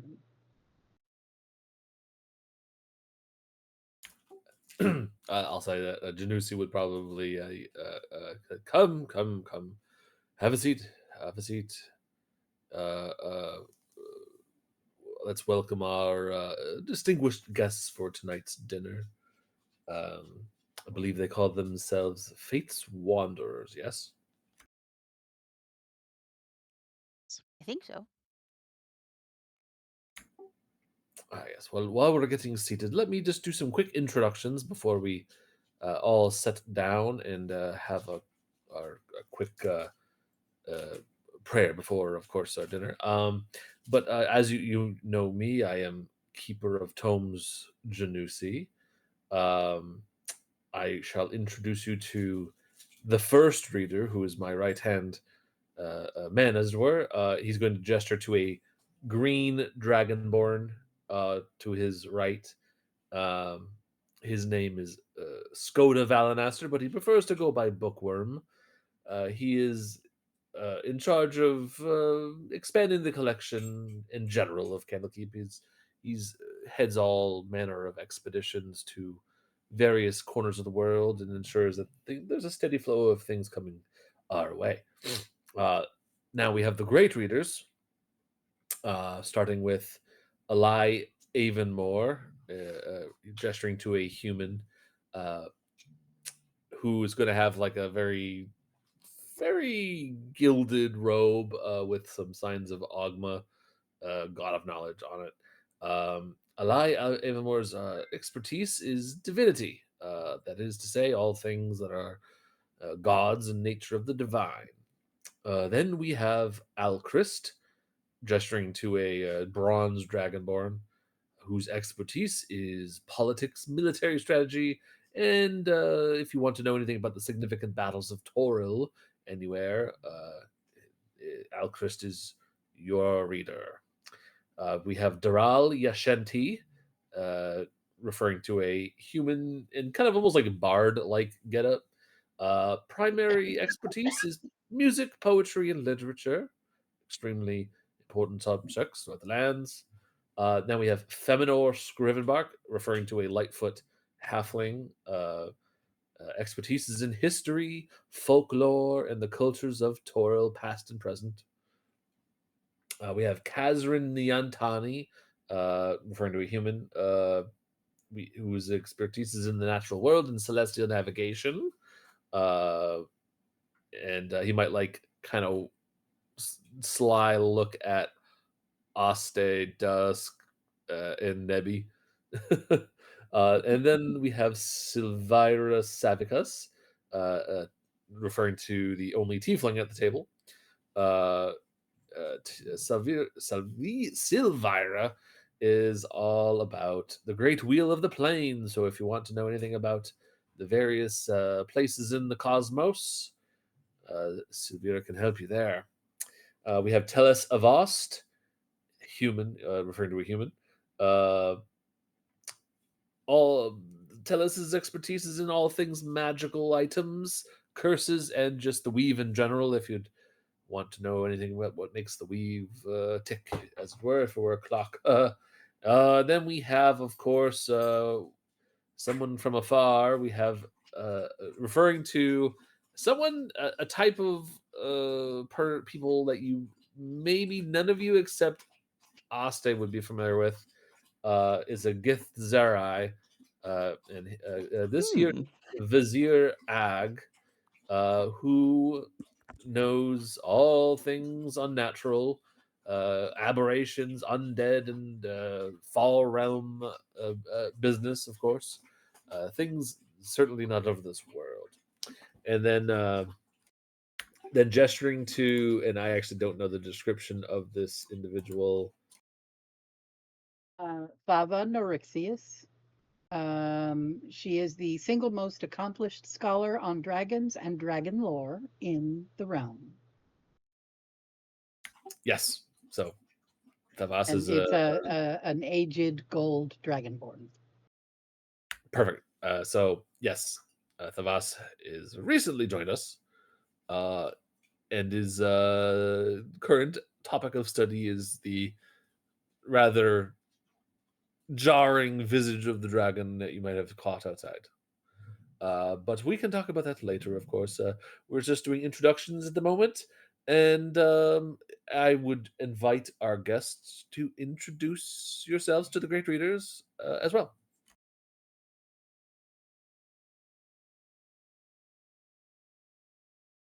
Don't be shy. Don't be shy. Don't be shy. I will let the others go first. I think highly unlike herself, Aya is going to just like stand up a little extra straight, and she'll like splay the skirts out a little bit and just, I am Aya Boulder Sorrow, Knight of the Amethyst Order, and of the Fates Wanderers. Welcome, Maya. Welcome.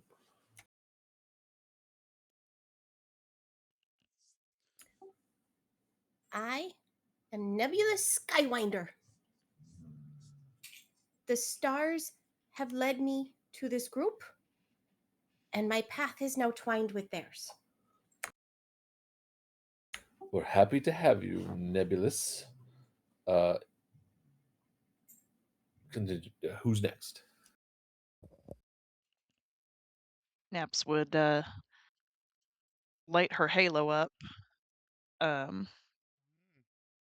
Snap of Ice of the Fates Wanderers clan, champion of the Veiled One, and do a little bow. And he's like, "Oh, someone's been studying."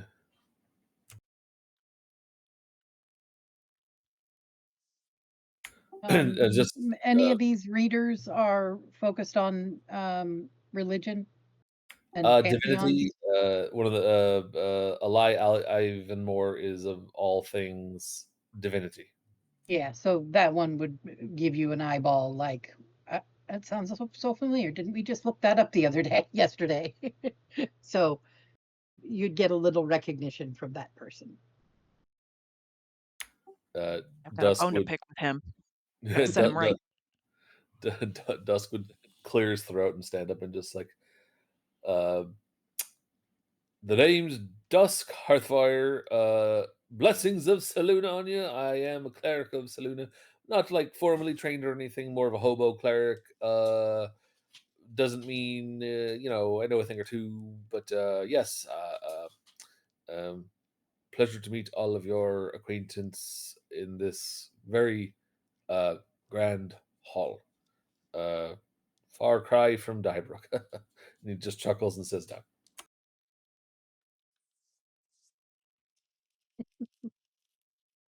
Suppose I should go next then, given that. I am Elor and Fog Whisper, and he gives a bow as he then says, and I am simply a devoted follower of the Moon Maiden.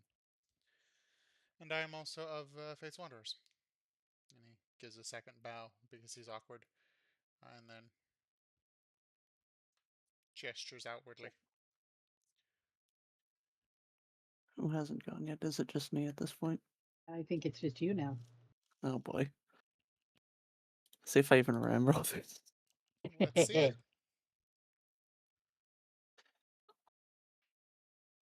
So, and he'll take the front, and he'll say, "Hello all, my name is Ostele Lunari, Serenthi Galalore, Neruli Sestawi Non Melui Tenu. A pleasure. I am a scholar, native to the astral realm, and I'm a seeker of all things arcane, we will say. Knowledge-wise, that is." And the arcane guy's just going to nod at you, like, of course you are. That's brilliant and wonderful. And you're, nerd recognizes nerd.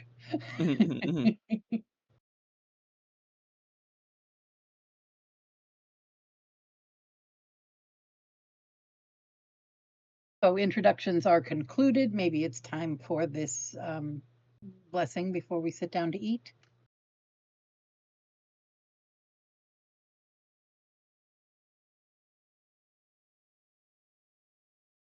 Sorry, I had to walk away from the computer real quick. What was it? What was the question about what? The introductions have finished. Oh, yeah, that's me. Hold on. I had to get up to blow my nose. All right. Janusi would be like, he clears out and just, friends and honored scribes by sword. We gather not just to nourish the flesh, but to ink the pages of our shared history. Every life at this table is a volume of great value, and every guest a repository of unique lore. Bless this gathering of scholars and adventurers.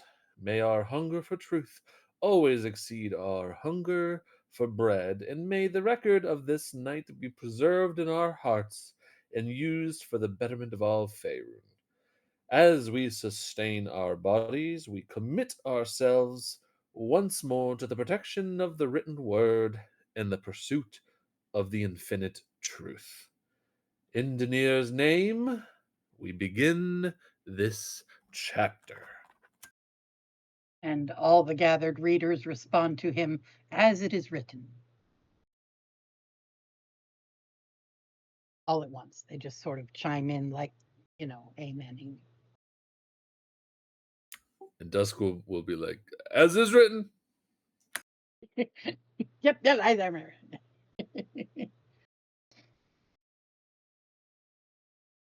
So, as soon as he sits down, a small group of people in matching robes pour into the room from pretty much all directions, and they place a glass of wine and a plate of seared fish and vegetables in front of each guest, and then depart as quickly as they appeared. Two of the hosts will remain nearby with several bottles of wine at the ready. And general conversation will begin to roll about the table.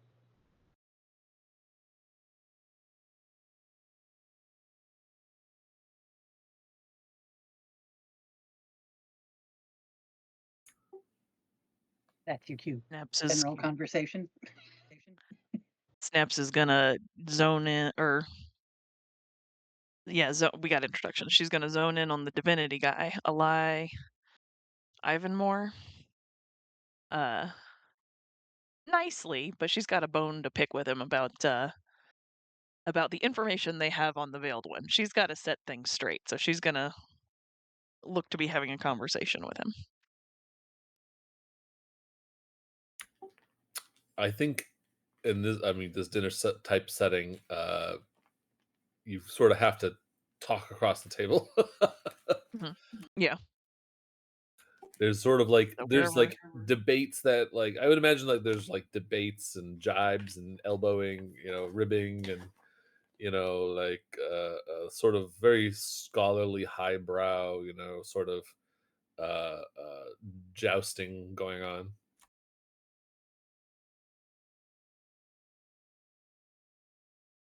And if you would speak up to be heard over the din to get that guy's attention, you would receive undivided attention. And he will hear whatever it is you're about to say. Just dinner conversation about so you're the resident expert on gods and whatnot. Well, expert is a strong term. I am well studied, and Your Keeper Janussi's probably going to glare at him a little bit. your library doesn't seem to have much on the veiled one. It's I must not agree. I wasn't familiar with the Veiled One at all until recent research, just today, yesterday. yeah, last night and today. It is an ancient pantheon for which very little study has reached us.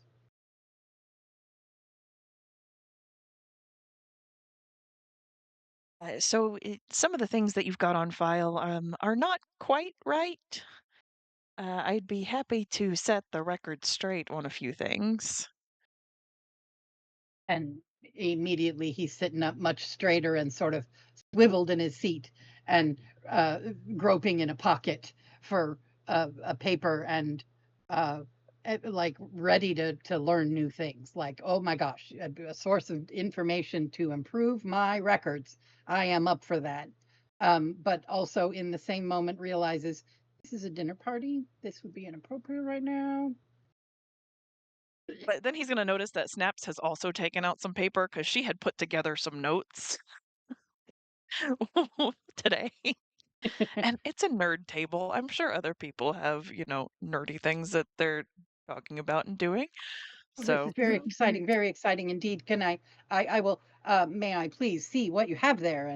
And he'll reach across two different people's plates to reach for whatever you're offering on paper and quickly leaf through it. And oh, this is amazing. This is wonderful. I would love, I need to spend some time with this and with you if you're available on maybe tomorrow, lunch, maybe I, at the hearth. I can get us sure, a room. yeah. Yes, we've got some things that we're researching, I think, for at least the next day or two. Um, and then she's gonna get into a little bit more talking with him, but conversing. Yeah, Janussi yeah. would hold up a hand and just be like, not to interrupt the flow of information at this table, but I do recommend the most appropriate way to add to the Candlekeep repository of information on any given subject is for someone to author a work and submit it to Candlekeep. Well, yes, sir. I fully understand, and I may author a new work once I've received this new research information by interviewing this person who clearly knows something. Excellent.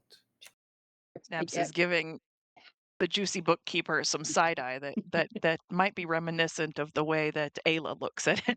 Yep. And I think I'm Maev is probably gonna pipe up and be like, "Oh yeah, she knows a whole bunch. She was just talking to her before we got here." sorry, did you say speaking to her?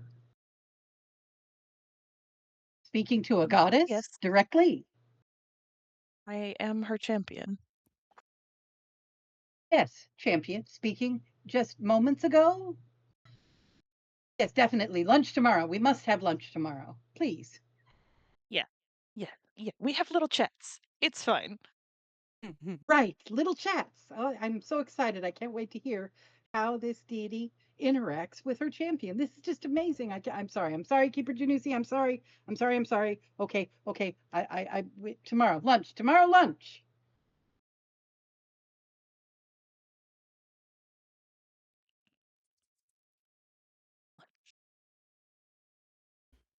Absolutely thrilled at how skittish people are around the idea of deities in this plane. I feel like Vizier Ag would be giving Assis some serious contemplation. Is that the one with the planar knowledge, I'm Yeah, assuming? he's the Githzerai and especially if you introduce yourself as from the astral plane, or then Native of the astral. he would definitely be curious, and probably at some point directly ask you about how you found your way to this plane or this particular corner of this plane.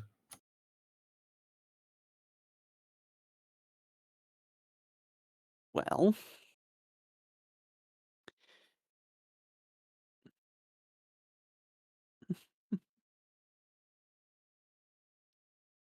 how do I word this? I suppose as far as coming through this end of the material, I came from... Oh, what's that island's name that we started on? Musketeria. Musketeria.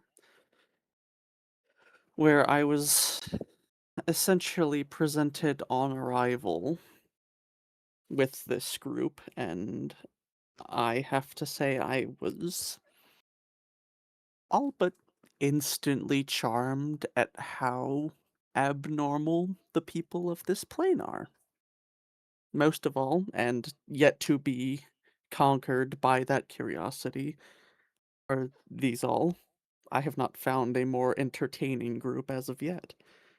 I don't think I will.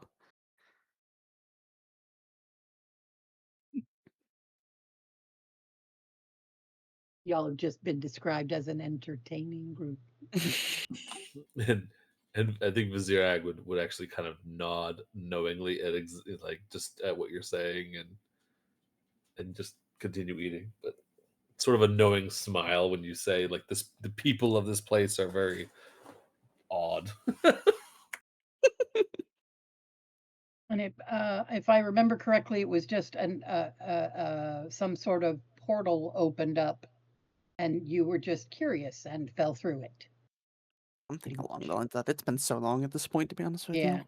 you. There was something just so curious after the endless nothingness. There was a something, and it drew Yeah. your attention, and you fell through it and landed in art glass, I think.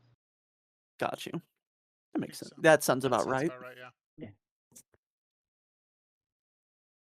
Ended in a back alley, seeing Snaps stuffing dead bodies into a bag of holding. Right.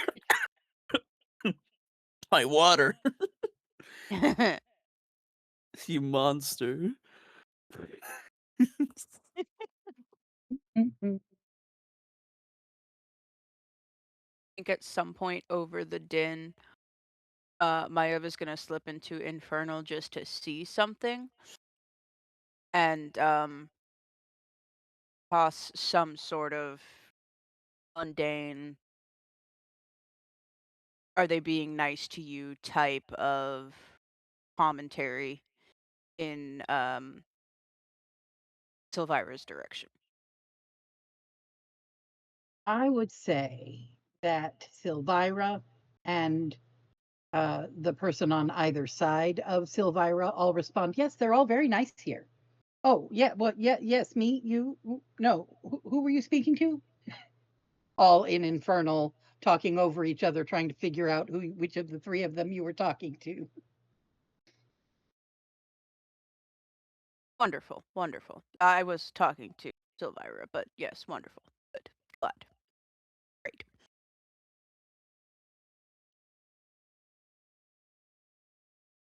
The atmosphere of knowledge and understanding and enlightenment through education is very important here, and we are all very well treated and respected. Good. I think I'm gonna Janusi would probably at some point is just oh, and you should all be aware I have been keen on paying more attention to the chanters, and making frequent visits to understand the echoes of Alondo, because my understanding is that there's been much more activity as of late. Perhaps you've noticed the chanters being a little bit more synchronized in their chanting, and the fragments are becoming a little bit more clearer. But suffice it to say, the only thing I have for information as of right now is some sort of fragments of a prophecy, something about falling stars. What? So please be on the lookout for any information of activity What? that. And I'm sorry, Nebulous, I seem to have gotten your attention. Do you have something that you might be able to shed some light on such things? Falling stars, yes? Interested.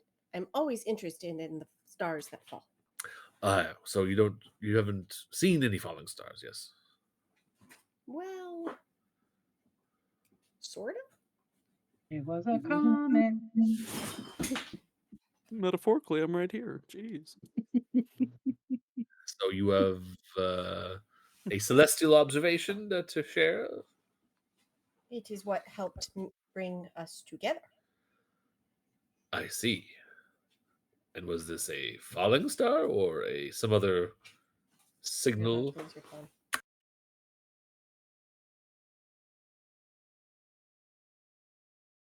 Sorry, hold on. Wrestling dogs.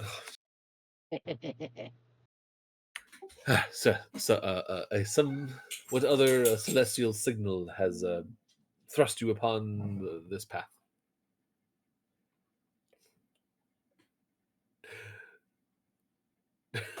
Player doesn't. West can tell us approximate date when a comet struck down in Uskuteria. I can? Sure, I Yeah. can. There was a rumor that would have been recorded that had something to do with something falling out of the sky. This was when we were in Ormskirk or near there.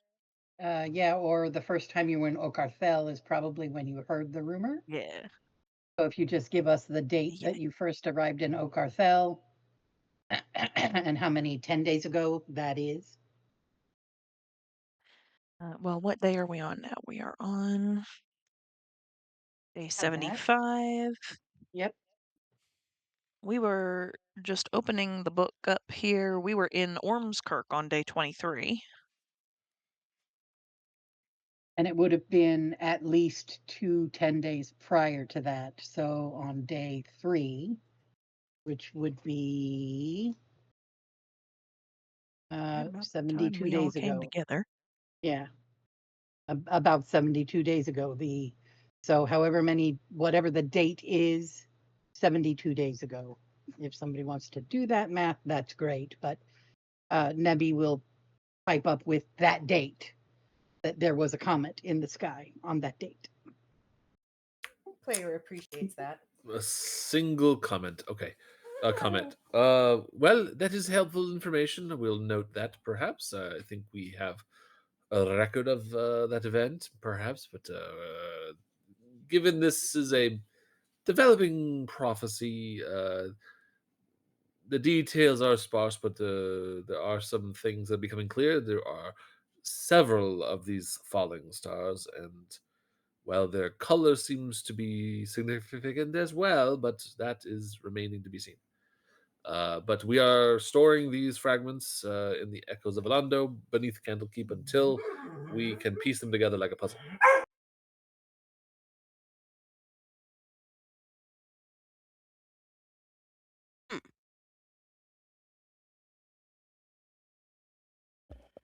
I was Whatever just that is nodding not knowingly. related. Yeah, not related to her comment. But it's Nodding. nifty that it's falling stars. Nodding along, acting like I know what we're all talking about.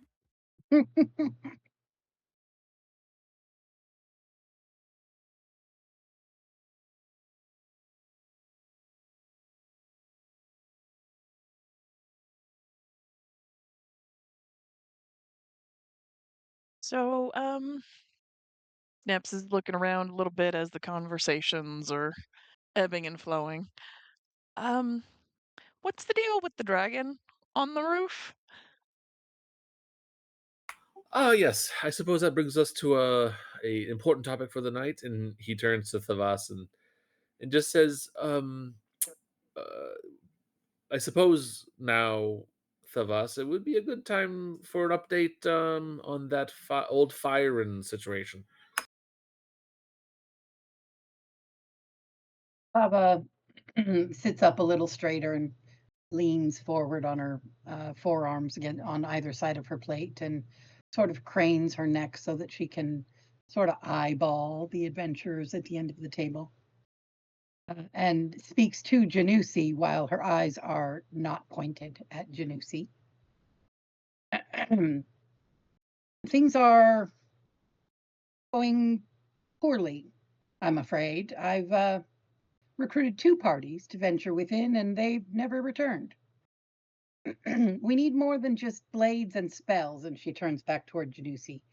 We require a rare synergy of martial grit and sharp intellect, even more so than the team you sent to the Cloud Peaks. And then she sort of almost imperceptibly tips her horns toward your end of the table and says, "Do you have any suggestions, Honored Keeper?" Well, I think the timing of this is very curious. I wouldn't have had a suggestion until very recently. There is one group that might show potential one day, but they have some ways to go. They are probably not up to the challenge, but they're already on their own task at the moment. That's the group you sent to the Cloud Peaks, right? To Vermilon, to recover the mine. Mm-hmm. That's right. Yes, they're investigating a mine and hopefully a lucrative patronage maybe in the future if this is successful. But until then, well, they're just, I don't think they would be able to, given the adventurer caliber that you had recently sought. I don't think they would be up to it if we were to throw them at you. However, we do have some visitors that have a bit of a reputation that is preceding them. They come quite highly recommended by the Worthorl Academy. They have been quite active on the island of Euskiteria, which some of you might know on the map, out there in the middle of the ocean to our west. And well, they've been quite active in serving various purposes out there to keep the peace, you might say. And well, Worthworld just says, from what he knows, they are quite capable at handling themselves in various situations. And I think they could probably attest themselves directly if they have come up against something of similar dangers or hazards or powers. What say you, Fates Wanderers? What have you run up against that may be impressive and prove that you might be up to such a task, worthy of hiring for Thavas here? Thava.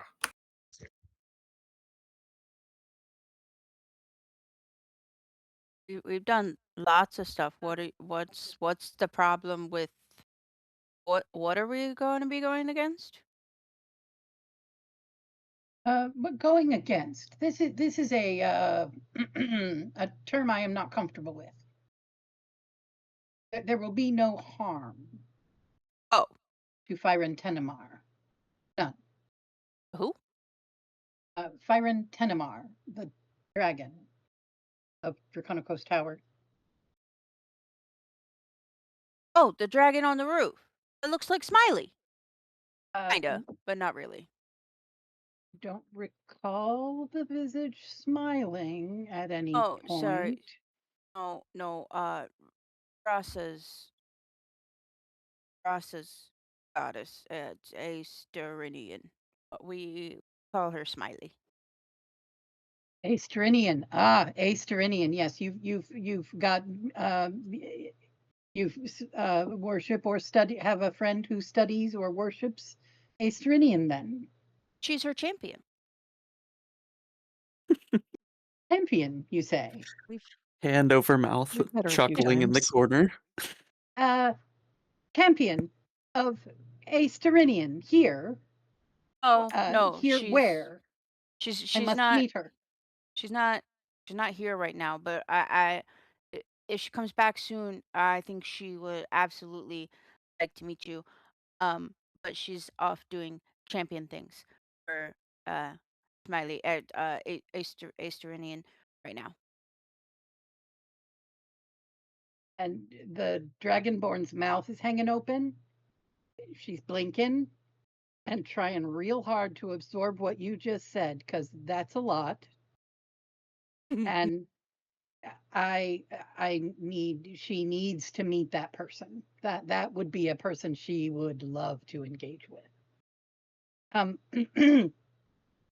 My field of study is of the material plane and dragons themselves, not so much their religion, but a champion of a goddess would be quite the person I would love to interview at some time. If you would let her know that she would be quite welcome here in Draconicos Tower at any time. The door is open. If you would let her know that, that would just be really miraculous. But I generally study the physicality and the reality of dragons here on the material plane, and the biology and uh, the bodily function and the social structures or lack thereof, those kinds of things. And my tower, the tower in which I live, sorry, Keeper Janusi, I currently reside within the Draconicos Tower, which is the give me a moment.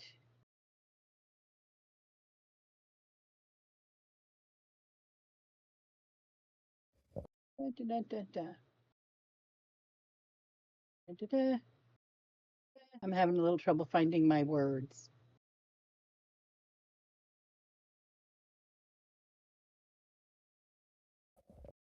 Snaps is just gonna have Maiev in her head real quick. Remind me to ask Smiley to tell Rasa that. Well, we will make a note of all of that. Well, we're going to have to tell Rasa all of this when we see her again. Oh yeah, for sure. Okay, basically what she tells you is Iren Tenemar, the ancient red dragon, has been preserved after her death, and essentially her remains were enchanted to keep them from decaying, and turned into the tower that you see here in the library. However, the current activity is unexpected. She's been idle for well over 1,000 years, and it is odd that she is now slowly reawakening. We don't really have any clear understanding as of yet what has caused her to reanimate. And I've sent in, and Keeper Janusi put this in my hands. It is the tower in which I reside, and asked me to manage. And I did put out a call for adventurers, and I have sent several groups in to determine what's happening in there. And they have either not come back, or that one group did come back, but fewer of them, and they didn't really have any new information. Something about flying heads. I'm not sure. I think they were a little bit shell shocked. I'm sure there's a term for that in this world. Wow, Just this scramble, Snap's eyebrows are just lifting. so confirmation, just for player's sake first. they've sent people and they've just never returned? That is correct. I sent in a few adventuring parties who did respond to a request for adventurers and understood the risk. They looked at the thing; looks like a big red dragon, and sent them in to see if they could determine what was causing the movement, and did not come back out. That was yesterday and the day before. So is Nebby interpreting this as they have died? They just did not come back out. In full Nebby fashion, she's going to say, "The phoenix rises from ash, from despair come radiant, life anew. I am all for this challenge." Well, we don't want. I mean, Byron Tennemar has been deceased for over 1,000 years. This is just some sort of. Well, I don't know what this is. But the spirit of this dragon is long since gone and departed, and to wherever it is that the spirit of a dragon may go when it's deceased. This is an empty shell which has become our tower, and I don't. You said something about new life, and that's not a thing I think is happening here. There's no anatomy for that purpose. It's a If I tower. may. If I may. Is there even a slim chance that the dragon has, or rather its corpse has become undead?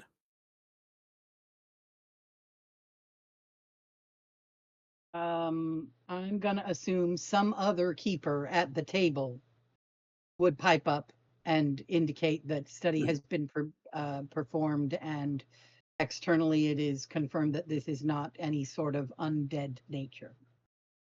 Okay. I really do need to get detect magic. Yeah. Needs to get Vizier, I think Ag would be like, "Oh, I studied it. It's just a dead body, I think, at least when I first studied it. Dragons are a bit weird." And death is not always as permanent as it should be. Well, somebody here would know or have the ability to send someone who does is able to sense undead, and undead has not been sensed. Does that answer Oh the yeah, I question? guess. Yeah. Yeah, I guess I there's mean, two between all the clairs. archmages and everybody, somebody would have been able to do that. For some reason, I thought Dusk was a paladin for a second. He definitely No. treats his gameplay like one. Oh, So whoa, cleric, reporting for divine duty. sense. But okay, I mean, I could take a look at the tower with detect magic and see if it has any enchantments on it. Well, I'm just thinking as well. Sometimes dead bodies, as they're decomposing, sometimes things take residence in the dead body, like bugs and whatnot, and they can cause the body to seemingly move. It's kind of unusual No, if no, no, it's no, no, been no, dead no. for There will there 1,000 years, but and is she's there like something in the interrupting and body? waving her hands. No, no, no, no, no decomposing. No, that's not happening.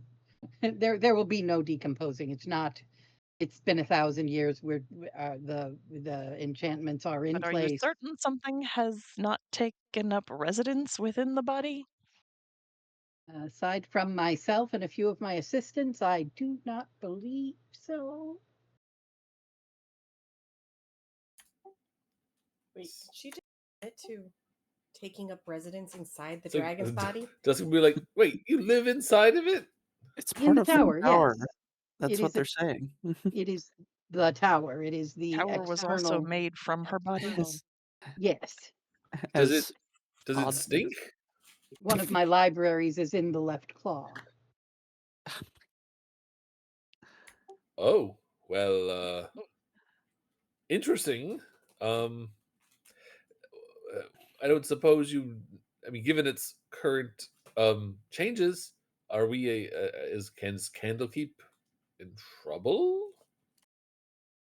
Well, as of today, the head and neck have become fully articulated, and it seems to be Smoke. mindlessly, uh, essentially drooling smoke. But there have been a few small gouts of flame that have erupted. No damage, no damage, Keeper Judusi, don't panic. No damage has occurred, but there have been a few little bursts of flame. Immediately went out.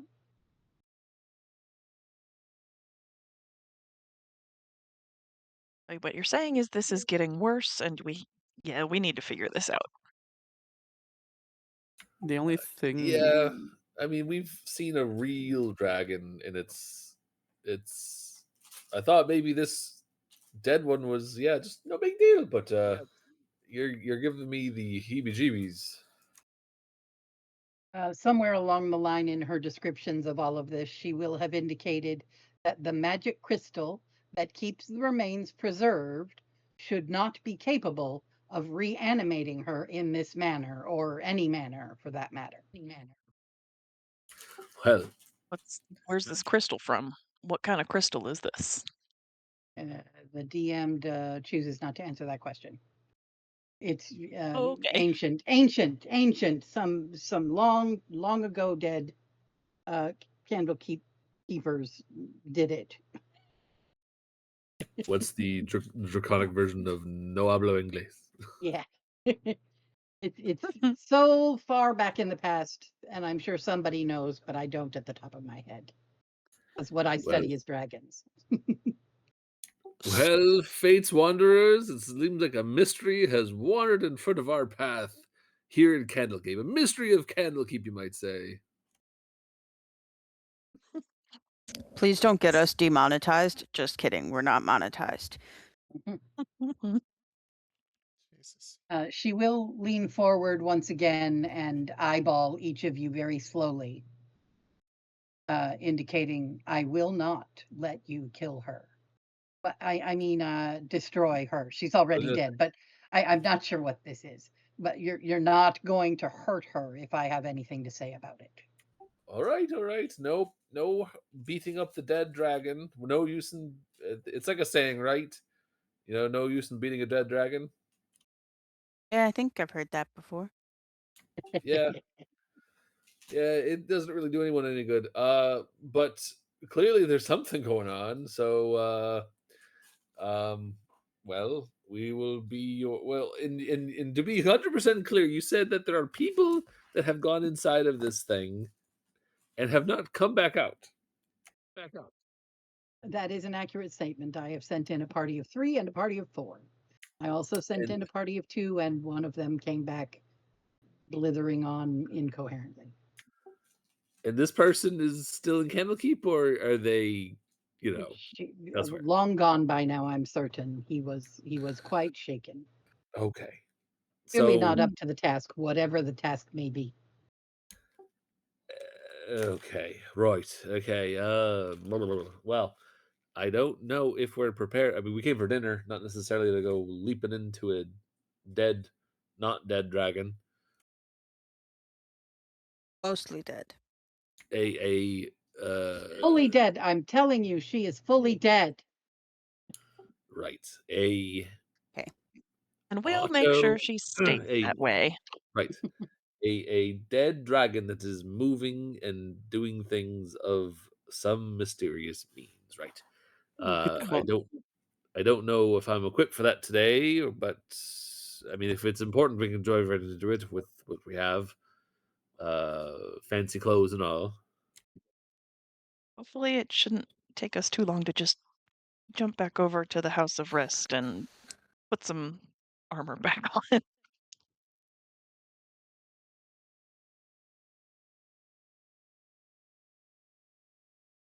Yes, the Avowed are managing any bits of flame that are happening, and clearly we may finish our meal, and you can prepare yourselves if you're willing to undertake this task. That would be Most beneficial to everyone, I'm sure. Right. Another bit of information that she will have given you at some point is that Firen Tenemar's remains have been enlarged. Even a colossal worm such as her would not be large enough to house the facility of Draconicos Tower. She is 3 times as big as she was at the time of her death, and the central tower to which she clings functions as additional infrastructure, which helps to link the various rooms and chambers that are built in her carcass. She also, at some point, did clarify for you that there are no interior organs, no musculoskeletal. All that stuff was removed when the remains were initially preserved. She doesn't even have the mechanisms necessary to create fire breath. Yet there's fire. Okay then.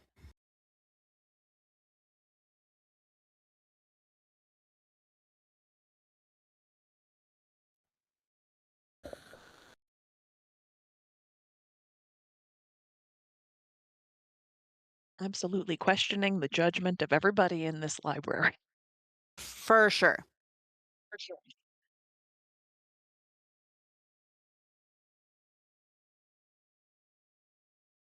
We'll take the case. Yay. Keeper Janusi is going to express his gratitude at your willingness to help. He may also eyeball Thava in frustration that she didn't come to him sooner, that he was under the impression she had this under control. And with things escalating and him not being notified, he's probably a little irritated with her.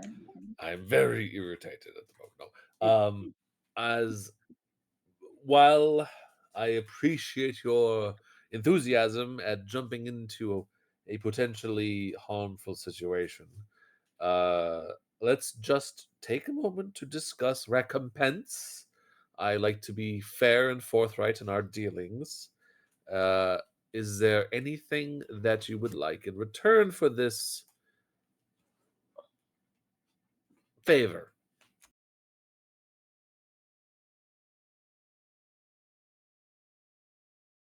And What do you Maya, typically offer? Yes. yeah, Maya vibrating, sitting next to whoever she's next to. Let's Snaps talk first. And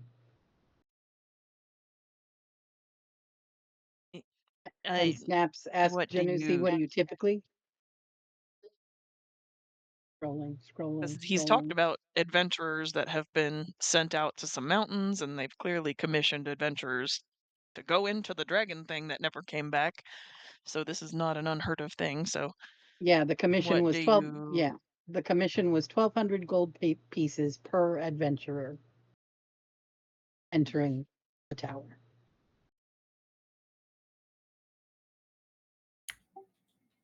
Say that again? Oh. Snaps was Well, not there at yes. the wheel of incentivization. So Depending on the scale of the favor, we will offer services of Candlekeep that have been compensated, of course. Any services of the House of the Binder, or anything else like that, or perhaps the stay at Candlekeep could be extended a slightly longer period of time. We also do, of course, monetary recompense, such as gold, which I believe has been the traditional compensation for anybody that Thava has recruited. But we are rolling out a new form of, let's call it, probability based reward system. And Maya, who has been vibrating in her chair, just like shoots out of her chair and stands up. I want a coin. I want a coin. I want a coin. Please, please, please. I talked to Irony. I want a coin. I see you have met Irony. Yes, Irony is going to run the booth. Should be a sufficient task for the lad. As Irony gets his feet wet in more serious avowed business. But yes, I will consider the appropriate coin that I may offer you as a stand-in for monetary recompense. However, I must inform you that there are unpredictable results with the wheel of incentivization. You may get something rather dull or something rather powerful for an adventurer such as yourself.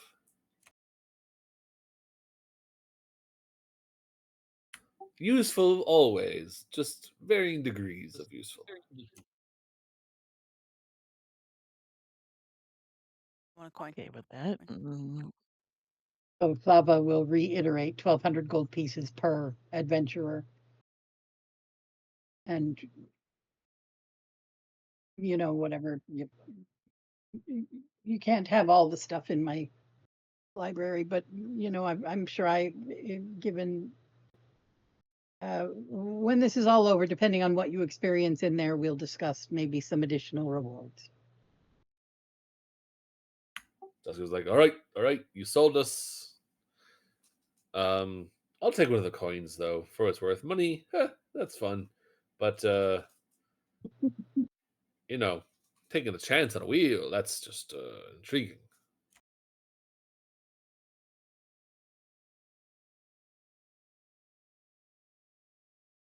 So, where's this tower? Right over there, right?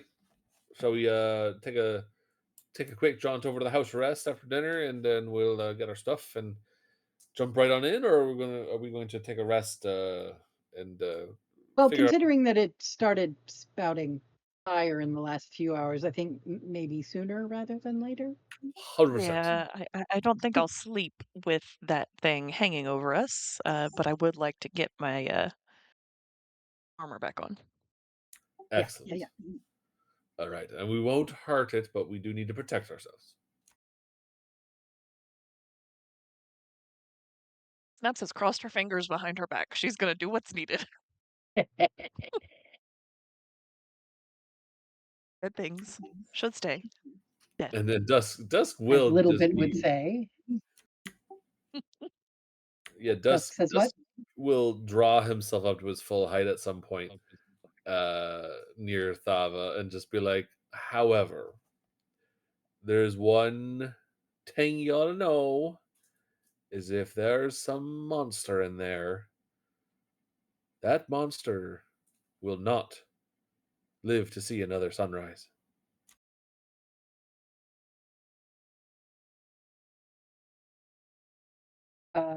She just nods.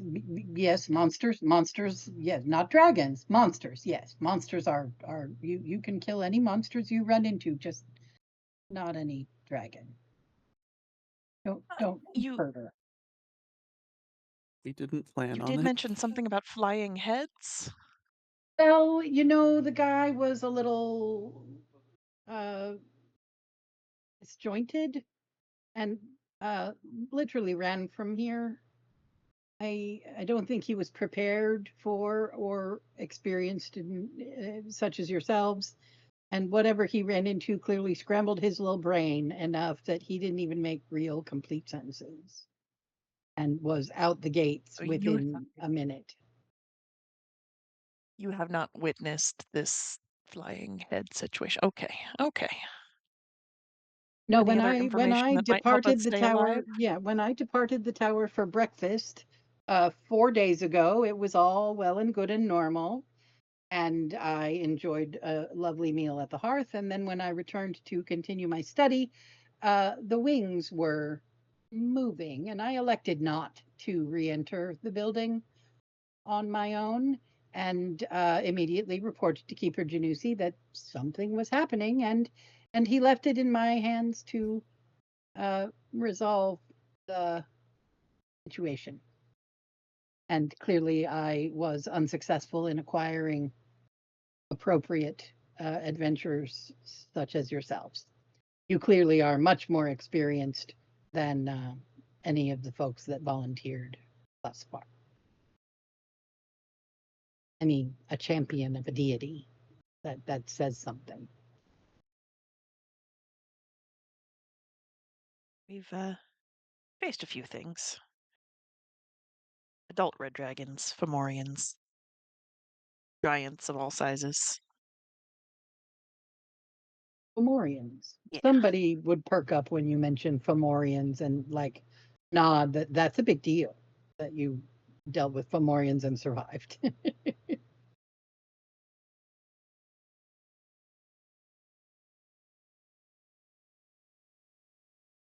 So We ready to go get dressed, folks? it is 11:10 Yeah. p.m. on Saturday, May 9th. Do we want to keep playing? I I say am if you want starting to to. put us, yeah, I say why don't you just put us into the whatever map we need to know to start off this little shindig, and unless there's That's a something anyone sneak wants to do peek. back at SRS. Well, we'll get you Oh, inside. How's that?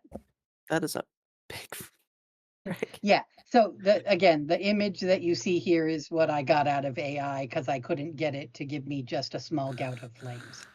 So Oh, it's not nearly as dramatic as all that. There's more dragon body than there is tower in the structure that you actually encounter. And the head is sort of just barely lifting up off the roof periodically and then resting back down on the roof again.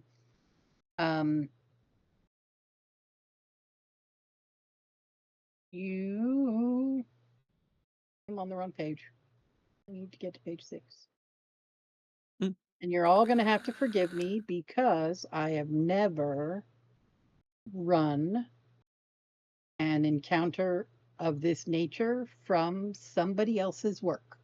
This is literally a one shot that was Will found for me, and it's pretty cool, but it's somebody else's work, so I am, stuck to the page. So forgive me if I'm slow and don't know all the answers You are because good. I didn't make it up. You are good. And I don't know how Um, the story plays out for the record. yeah. Fava will wait for you outside the tower. She's not going to go inside with you. Wishes you luck. And standing at the base of the tower waits for your return once you've gotten yourselves all geared up. The foundation has a single wooden door, and it is ajar, and you can see inside that there is like a lobby area or a foyer of some sort and a spiral staircase. Although, strangely, it is on the wall in front of you rather than on the ground on which you stand. It's like spiraling out toward you in a weird way.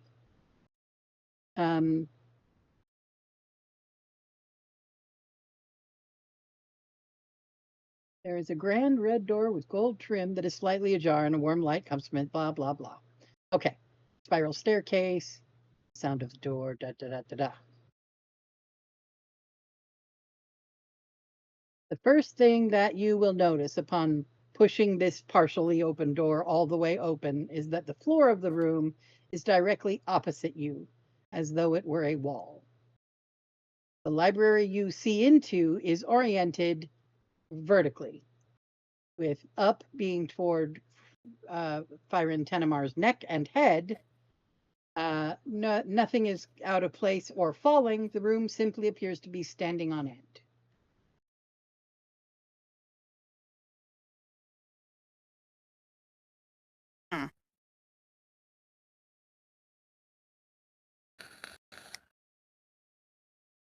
Oh, yeah. The glamour weave thing.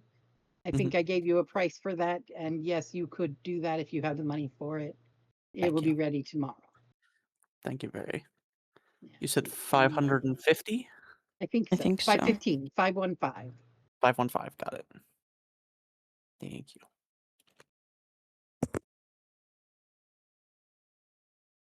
So, as you approach, she says, she's moving pretty slowly now, but I wouldn't recommend trying to climb up the outside or anything. She's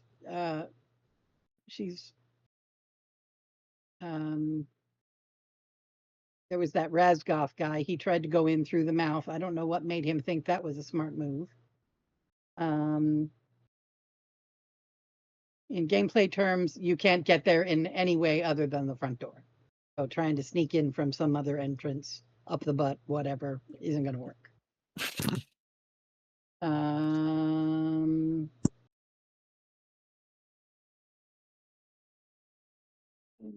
No.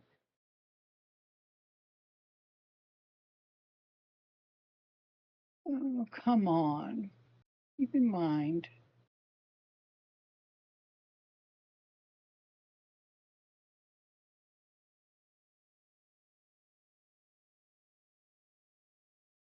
Okay, so she's not going to go with you as you go inside. She wishes you luck.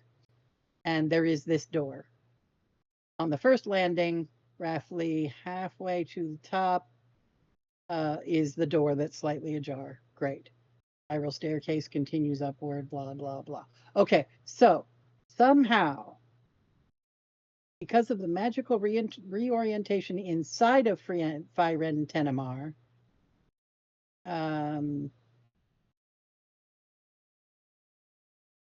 I have to refer to things this way. So when I tell you north, that means up. And when I tell you south, that's down toward the ground. That make sense? Yes. When you go through the door, you find yourself encircled by a rope that just sort of snakes around you as you cross the threshold and then gently lowers you sideways as you get reoriented and spun and land on the floor, which is the wall. Does this make sense? Anyway, the doorway now appears to be on the ceiling. And if you reach your arms back up toward the doorway, that rope will come back down and grab you. Gotcha. Easy enough. Yeah. Just astral gravity. Yeah, it's weird ass gravity. That's all. I don't know why it is, but that's what it is. So, as you are lowered down in, you land in this room. And I hope I've done things accurately.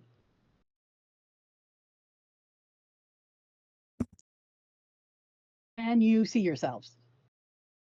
Yes. Are you in a room with a spiral staircase and a bunch of carpets and tables and shit? Yes. Yes. That's a spiral Great. staircase, yes. As you are lowered into the room by this strange rope, you find yourselves reoriented to a new idea of what is up and down. The room itself is a comfortable temperature, oblong with soft plush carpets covering the floor. The wooden walls are covered in tapestries, each one bearing some sort of dragon imagery, whether the worm in battle or flight or simply sleeping. In any space that is not covered by tapestry, you see bookshelves, packed to the brim with various colored tomes. Scrolls sit precariously in piles on tables and shelves and stuck into any space where they might fit. The room is lit by 4 floating purple orbs in the corners of the room, and the only exits appear at the far end of the space. As you take in the room, you now hear a low rumble, which tears your attention away from the cozy decor, and you notice a disembodied green dragon head detach itself from a wall and begin moving toward you. Floating head. Floating head begins moving toward you.